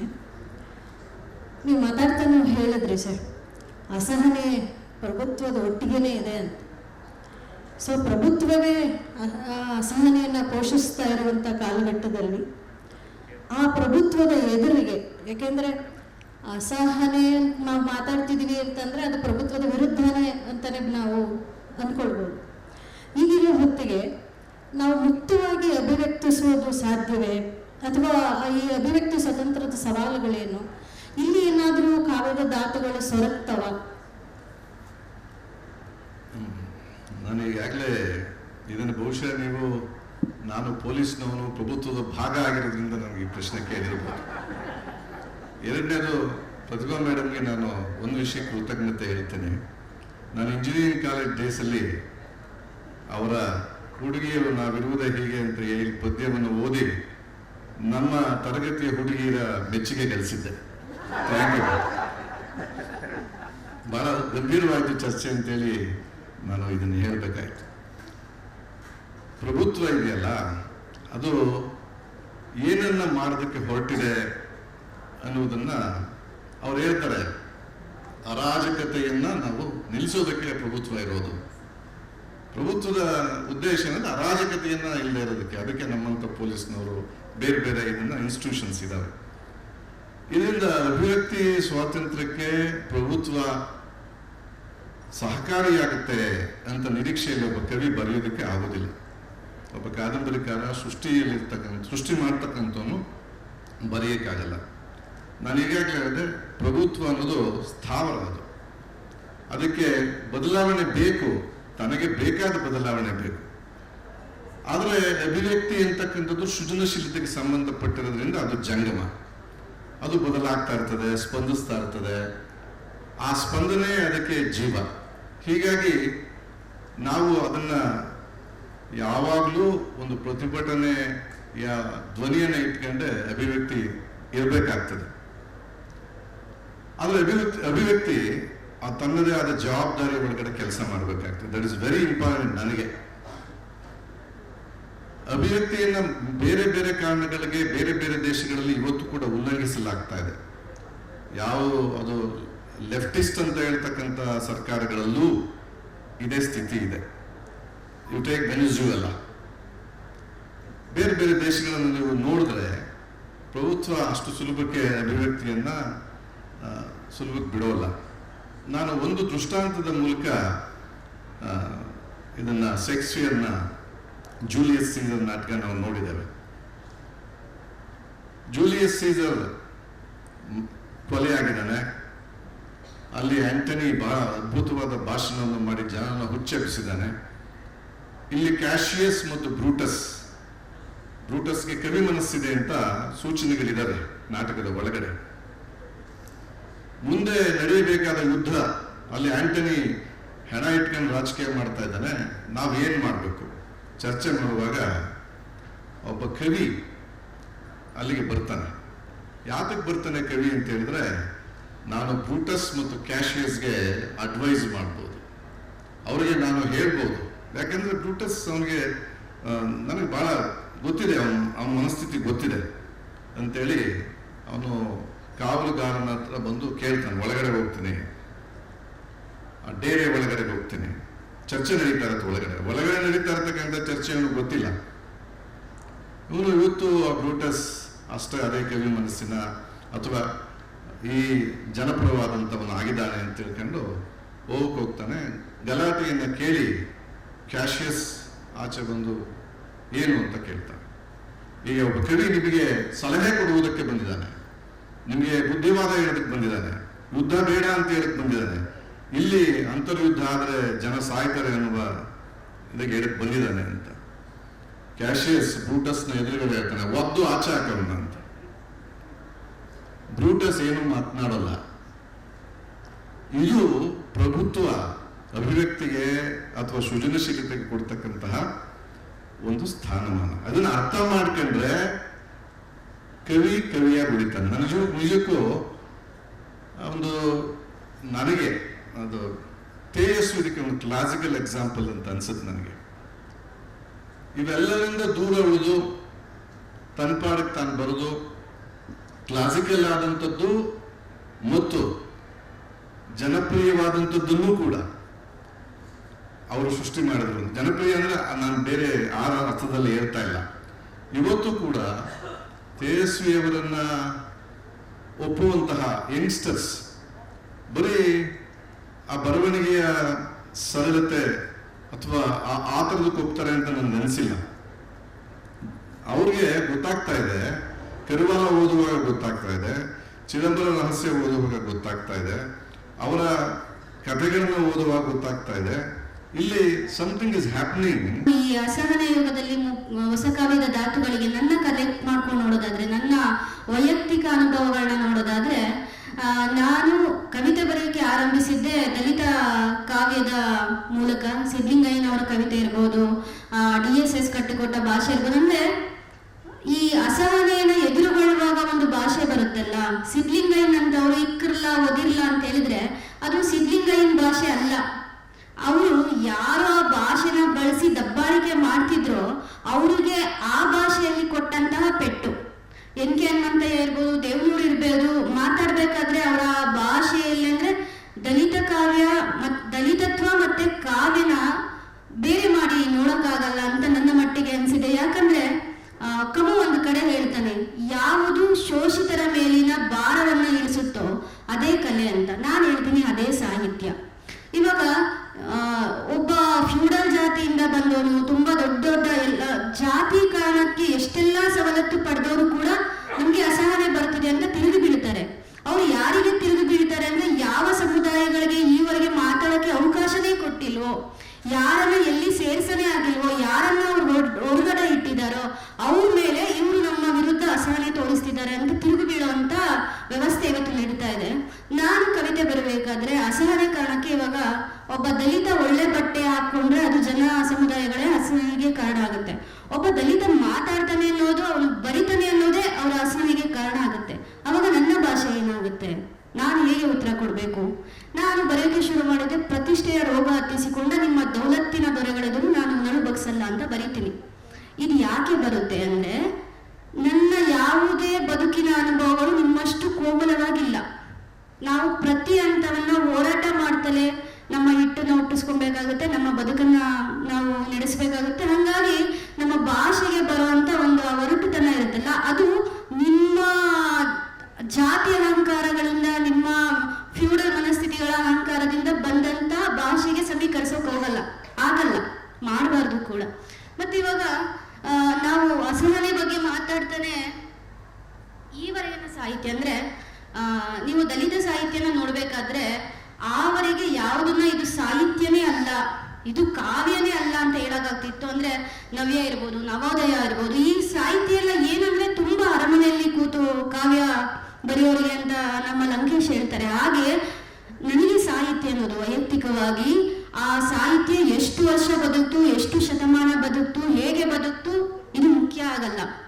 ತನ್ನ ಕಾಲಕ್ಕೆ, ತನ್ನ ಕಾಲದ ಕ್ರೌರ್ಯಕ್ಕೆ, ತನ್ನ ಕಾಲದ ಅಸಮಾನತೆಗೆ, ತನ್ನ ಕಾಲದ ಅನ್ಯಾಯಗಳಿಗೆ ಅದು ಹೇಗೆ ಎದುರಾಗ್ತಿದೆ, ಅದು ಏನ್ ಮಾಡ್ತಿದೆ ಅನ್ನೋದು ಮಾತ್ರ ನನಗೆ ಕಾವ್ಯ ಆಗುತ್ತೆ.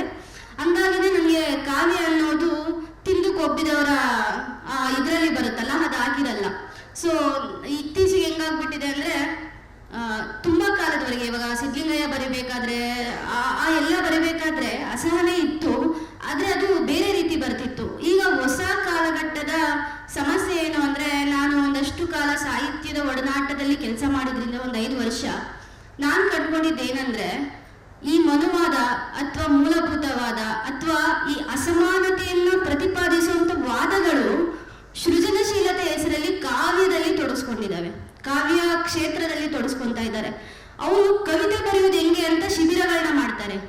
ಅವ್ರು ಯಾವ್ದ್ರ ಬಗ್ಗೆ ಕವಿತೆ ಬರೀತಾರೆ ಅಂದ್ರೆ, ನಾವು ಮಾತಾಡ್ಬೇಕಾದ್ರೆ ನಾವು ಡೀಲ್ ಮಾಡ್ಬೇಕಿರೋ ಭಾಷೆ ಇದೆಯಲ್ಲ, ಅಸಹನೆ ಎನ್ನುವುದು ಅದರ ಮುಖವಾಡಗಳು ಬದಲಾಗಿದೆ, ಅದರ ಭಾಷೆ ಬದಲಾಗಿದೆ.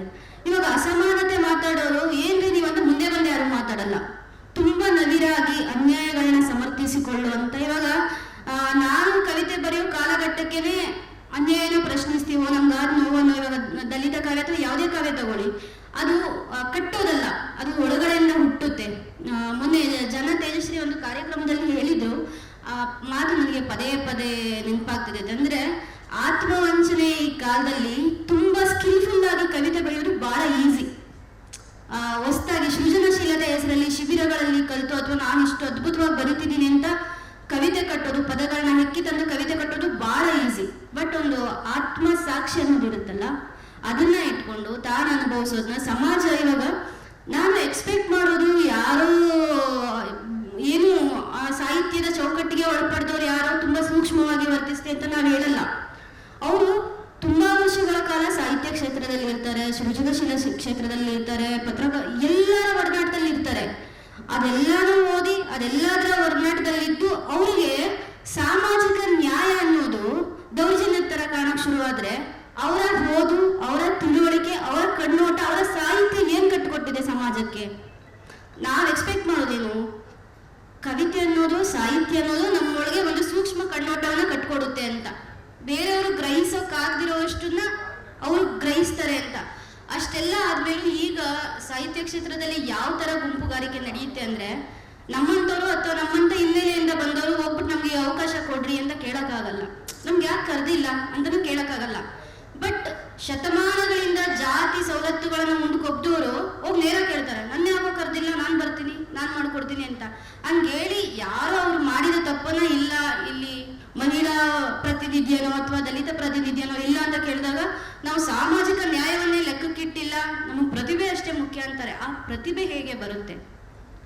ಅಟ್ಲೀಸ್ಟ್ ಮನುಷ್ಯನಾದವನಿಗೆ ಭಾರತೀಯ ಸಮಾಜದಲ್ಲಿ ಜಾತಿ ಅನ್ನೋದು ಅಣುಕಣ ಎಲ್ಲ ಇದರಲ್ಲೂ ಸತ್ಯ ಅಲ್ವಾ? ಮನುಷ್ಯ ರೂಪುಗೊಳ್ಳೋದು ಅಥವಾ ಸೃಜನಶೀಲತೆ ರೂಪುಗೊಳ್ಳೋದು ನೀವು ಬೆಳೆದಂತ ಸಾಮಾಜಿಕ ವಾತಾವರಣದಿಂದ. ಅದು ಜಾತಿ, ಇವಾಗ ಒಬ್ಬ ದಲಿತ ಹಿನ್ನೆಲೆಯಿಂದ ಬಂದವನು ಬಾಗಿಲಾಚೆಯಿಂದ ನಿಂತವನು, ಬಾಗಿಲಾಚೆ ನಿಂತ್ಕೊಂಡೇ ಬಂದವನಿಗೆ ಮುಖ್ಯ ಅವಕಾಶಗಳನ್ನ ಕೇಳೋಕ್ಕಾಗಲ್ಲ, ಅವನು ಮಾಡಿ ಕೇಳೋಕ್ಕಾಗಲ್ಲ. ಬಟ್ ನಿಮ್ಗೆಲ್ಲ ಇದ್ದಾಗ ಆ ಥರದೊಂದು ಸೂಕ್ಷ್ಮತೆ ಬೇಕಾಗುತ್ತೆ ಅಂತ ಹೇಳೋರು ನೀವು ಶತ್ರುಗಳ ಸ್ಥಾನದಲ್ಲಿ ಇಟ್ಟು ನೋಡ್ತೀರಾ ಅನ್ನೋದಾದ್ರೆ, ನೀವು ಕಲಿತ ಸಾಹಿತ್ಯ, ನೀವು ಓದಿದ ಪುಸ್ತಕಗಳು ನಿಮ್ಗೇನು ಕಳಿಸ್ತು ಅಂತ ನನ್ನ ಪ್ರಶ್ನೆ ಬರುತ್ತೆ. ನನಗೆ ಇತ್ತೀಚೆಗೆ ನನಗೆ ಕವಿತೆ ಬರೆಯೋಕ್ಕಾಗಲ್ಲ. ಯಾಕೆ ಅಂದ್ರೆ ಕಾವ್ಯ ಅನ್ನೋದನ್ನ ಮನುವಾದವನ್ನ ಸಮರ್ಥಿಸ್ಕೊಳ್ಳೋಕೋ, ಇವಾಗ ಮೊನ್ನೆ ಒಬ್ಬ ಹುಡುಗಿ ಮಹಿಳಾ ಸಾಹಿತ್ಯದಲ್ಲಿ ಒಂದು ಪದ್ಯ ಓದಿದ್ರು. ಆ ಪದ್ಯ ಏನಂದ್ರೆ, ಚಿಕ್ಕ ವಯಸ್ಸಿಂದ ಒಂದು ಹೆಣ್ಣಿನ ಮೇಲೆ ಹೇಗೆ ಲೈಂಗಿಕ ದೌರ್ಜನ್ಯಗಳಾಗುತ್ತೆ ಅನ್ನೋದು ಆ ಕವಿತೆಯಲ್ಲಿ ಇತ್ತು. ಅಂಜಲಿ ಸಮಥಿಂಗ್ ಅವ್ರ ಹೆಸರು. ಅವರು ಚಿಕ್ಕ ಮಗು ಇದ್ದಾಗ ಅವ್ರ ಮನೆಯೊಳಗಿಂದನೇ ಲೈಂಗಿಕ ದೌರ್ಜನ್ಯ ಆಯ್ತು. ಅವನು ಯಾರೋ ಸೆರೆಗೆ ಹೇಳ್ದ, ಇವನು ಯಾರೋ ಸೀರೆ ಹೇಳ್ದ, ಇವನು ಯಾರೋ ಈ ತರ ಮಿಸ್ಬಿಹೇವ್ ಮಾಡ್ದ. ಆದ್ರೆ ಅದಕ್ಕೆ ಕಾವ್ಯದ ಮೂಲಕ ಮನುವಾದವನ್ನು ಪೋಷಿಸಲು ಕೊಟ್ಟ ಉತ್ತರ ಹೆಂಗಿತ್ತಂದ್ರೆ, ಓಹೋ ನಿಮ್ಗೆ ಆ ವಯಸ್ಸಿಗೆ ಅಷ್ಟೆಲ್ಲ ಸವಲತ್ತು ಸಿಕ್ತಿತ್ತಾ, ಅಷ್ಟೆಲ್ಲ ಎಂಜಾಯ್ ಮಾಡೋಕ್ಕಾಯ್ತಾ, ನಾವೆಲ್ಲ ಪಾತ್ರೆ ಬೆಳಗ್ತಿದ್ರು ಅಂತ ಕವಿತೆಗಳನ್ನ ಬರೆದ್ರು. ಇವಾಗ ನಾವು ಕಾವ್ಯನ ಹೇಗೆ ನೋಡ್ಬೇಕು? ಯಾವುದನ್ನ ಕಾವ್ಯ ಮಾತಾಡ್ಬೇಕಿತ್ತು ಅದನ್ನ ಮಾತಾಡ್ತಿಲ್ಲ. ಸೊ ನನಗೆ ನನ್ನ ಕವಿತೆ ಇವತ್ತಿಗೂ ಒಂದೊಂದ್ಸತಿ ಈ ಸಮಾಜದಿಂದ ವಿಮುಕ್ತ ಆಗೋ ಥರ, ಕ್ಷಮಿಸಿ ನಿಮ್ಮ ಜಗತ್ತಿನ ಯಾವ ಸಣ್ಣದನ ಮಾತುಗಳು ನನ್ನೀಗ ತಲುಪುತ್ತಿಲ್ಲ ಅಂತ ಬರಿತೀನಿ. ಅಥವಾ ನಾನು ಬರಿತೀನಿ, ನನ್ನ ನೀವು ಲೆಕ್ಕ ಹಾಕೋದಾದ್ರೆ ನಿಮ್ಮನ್ನ ತೂಗೋ ತಗಡಿ ಕೊಡಿ ಅಂತ. ಸೊ ಸಾಹಿತ್ಯ ಕಲಿಸಬೇಕಾದದ್ದು ಬರೀ ಸೃಜನಶೀಲತೆಯನ್ನಲ್ಲ, ಅದು ನಮ್ಮೊಳಗಿನ ಅಂತಸತ್ವವನ್ನ, ಆತ್ಮಸಾಕ್ಷಿಯನ್ನ ಕೆಣಕ್ಬೇಕು. ನಾವು ಯಾರ ಯುದ್ಧ ಮಾತಾಡ್ತಿದೀವಿ, ಯಾರ ಪರ ಮಾತಾಡ್ತಿದೀವಿ ಅಂದ್ರೆ, ಇತ್ತೀಚೆಗೆ ತುಂಬಾ ಸರ್ತಿ ಏನಾಗ್ಬಿಡುತ್ತೆ ಸಮಾಜದಲ್ಲಿ, ಯಾರಾದ್ರೂ ಒಬ್ರು ತುಂಬಾ ದೊಡ್ಡವರು ದಾಳಿ ಮಾಡ್ತಿದ್ದಾರೆ ಅಂದ್ರೆ ಅವ್ರಿಗೆ ಯಾವುದೇ ಅಧಿಕಾರ ಇಲ್ಲ. ಮೊನ್ನೆ ನಾನು ಯಾವುದೋ ಒಂದು ಚರ್ಚೆಗೆ ಒಂದು ಚಿಕ್ಕ ವಿಷಯ ಹಾಕಿದೆ, ಎಡ ಬಲ ಈ ತರದಲ್ಲಿ. ಸೊ ಅವಾಗ ಒಬ್ರು ಬರೆದ್ರು, ಈ ಎಡಪಂಥೀಯರು ರಾಜಕೀಯ ಅಧಿಕಾರ ಇಲ್ಲ, ಇವ್ರು ಯಾವತ್ತಿಗೂ ಇವ್ರಿಗೇನು ಅಧಿಕಾರನೇ ಸಿಗಲ್ಲ, ಇವರೆಲ್ಲೂ ಲೆಕ್ಕಕ್ಕಿಲ್ಲ, ಇವ್ರನ್ನ ತಿರಸ್ಕರಿಸೋಕೆ ಇದು ಕರೆಕ್ಟ್ ಆದ ಟೈಮ್ ಅಂತ ಒಬ್ಬ ಬ್ರಾಹ್ಮಣ ಸಮುದಾಯದ ಹುಡುಗಿ ಅವರಿಗೆ ಬರ್ಕೊಂಡು. ನಾನು ಹೇಳೋದು, ನೀವೆಷ್ಟು ಸ್ಟ್ರಾಂಗ್ ಅಂತ ಹೇಳೋಕೆ ನಿಮ್ ಕೆಳಗಡೆ ಇರೋರ್ನ, ಧ್ವನಿನೇ ಇಲ್ದವ್ರನ್ನ ತುಳಿದು ಅವ್ರ ವಿರುದ್ಧ ಎತ್ತಿಗಟ್ಟಿ ನೀವು ದೊಡ್ಡವರಾಗೋದಲ್ಲ.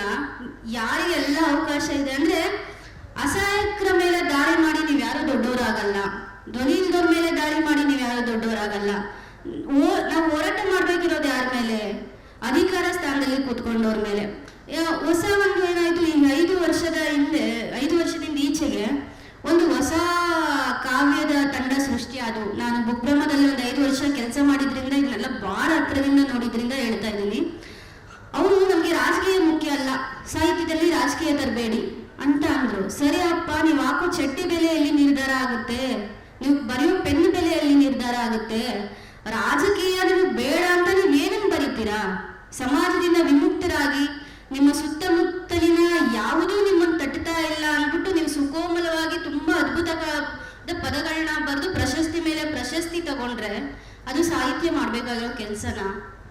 ನಾನು ತುಂಬಾ ಗುಂಪುಗಾರಿಕೆಗಳನ್ನ ನೋಡಿದ್ವಿ. ಇವತ್ತಿಗೂ ಸಾಹಿತ್ಯ ಕ್ಷೇತ್ರದಲ್ಲಿ ಯಾರ್ದೋ ಒಂದು ಗುಂಪು ಜೊತೆ ಹೋಗಿ ಗುರುತಿಸ್ಕೊಳಕ್ ನಮ್ಗೆ ಆಗೋದೇ ಇಲ್ಲ. ನಾವು ಹೋಗಲ್ಲ. ಮತ್ತೇನಾಗ್ಬಿಡುತ್ತೆ, ಇವ್ರು ಈ ಗುಂಪು, ಇವ್ರು ಈ ತರ ಮಾತಾಡ್ತಿದ್ದಾರೆ. ಒಂದು ಪೊಲಿಟಿಕಲ್, ಇಲ್ಲಿ ಪ್ರತಿಯೊಂದು ರಾಜಕೀಯ, ಎಲ್ಲರೂ ಆ ರಾಜಕೀಯ ಅರ್ಥ ಆಗ್ಬೇಕಂದ್ರೆ ನಿಮ್ಗೊಂದು ಸೈದ್ಧಾಂತಿಕ ಬದ್ಧತೆ ಇರಲೇಬೇಕು. ನಮಗೆ ಸೈದ್ಧಾಂತಿಕ ಬದ್ಧತೆ ಇಲ್ಲ, ನಾವೆರಡೂ ಕಡೆ ಇರ್ತೀವಿ ಅನ್ನೋರು ಯಾವತ್ತೂ ಅವಕಾಶವಾದಿಗಳೇ ಇರ್ತಾರೆ. ಆಲ್ಮೋಸ್ಟ್ ಅವರು ಮೂಲಭೂತವಾದದ ಕಡೆನೆ ಹೊರಡ್ತಾರೆ ಅನ್ನೋದನ್ನ ನಾವು ತುಂಬಾ ಸ್ಪಷ್ಟವಾಗಿ ನೋಡ್ಕೊಂಡ್ ಬಂದಿದ್ದೀವಿ. ಸೊ ನಾವು ಚರ್ಚೆಯಲ್ಲಿ ಮುಂದುವರಿಸೋಣ. ಹೌದು, ಈಗ ನಾನು ಪ್ರಶ್ನೆಗಳನ್ನು ತಗೊಳ್ತೀನಿ. ಪುಷ್ಪಾ ಮೇಡಮ್, ಆ್ಯಕ್ಚುಲಿ ಮಂಜುಳಾ ಹೇಳ್ತಿರೋದು ನನಗೆ ಬೇಂದ್ರೆಯವರ ಒಂದು ಸಾಲು ನೆನಪಾಗ್ತಿದೆ. ಮಾತು ಮಾತು ಮತಿಸಿ ನಾದದ ನವನೀತ ಅಂತ.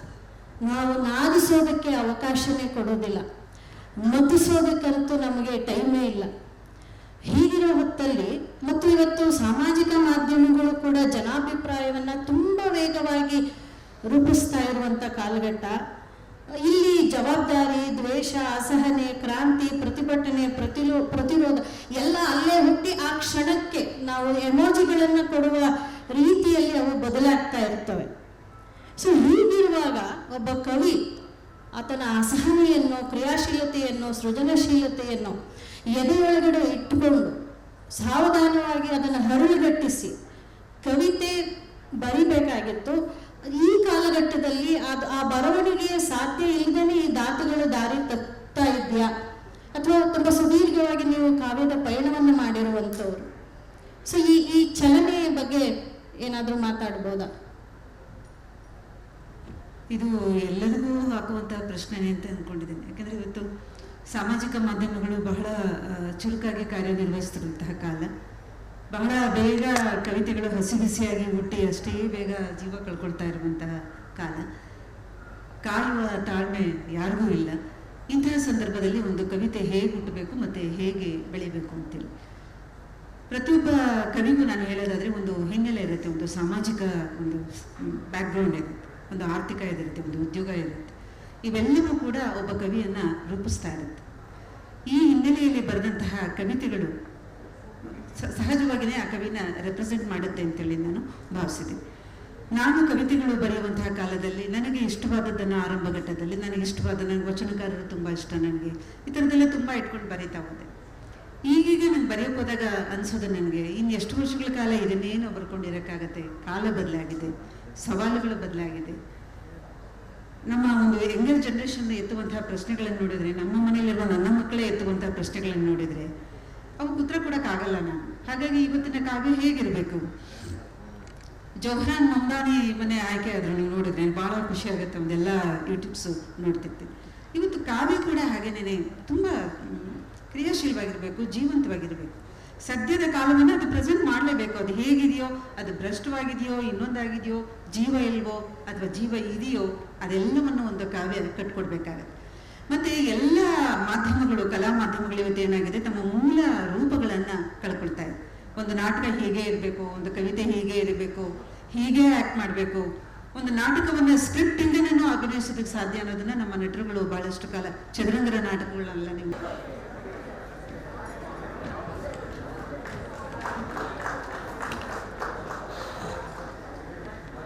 ಸರ್ ಕಟೀಲ್ರವರು ಧನ್ಯವಾದಗಳು ಸರ್.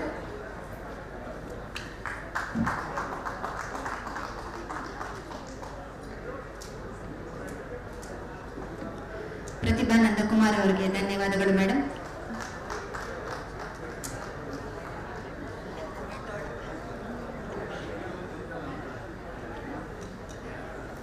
ರವಿಕಾಂತೇಗೌಡರವರು. ಧನ್ಯವಾದಗಳು ಸರ್.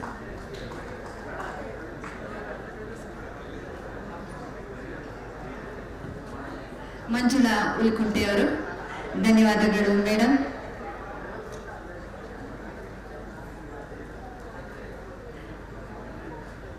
ಶ್ವೇತಾ ಮೇಡಮ್ ಅವ್ರಿಗೂ ಕೂಡ ವೇದಿಕೆ ಪರವಾಗಿ ತಮ್ಮೆಲ್ಲ ಪರವಾಗಿ ಧನ್ಯವಾದಗಳು.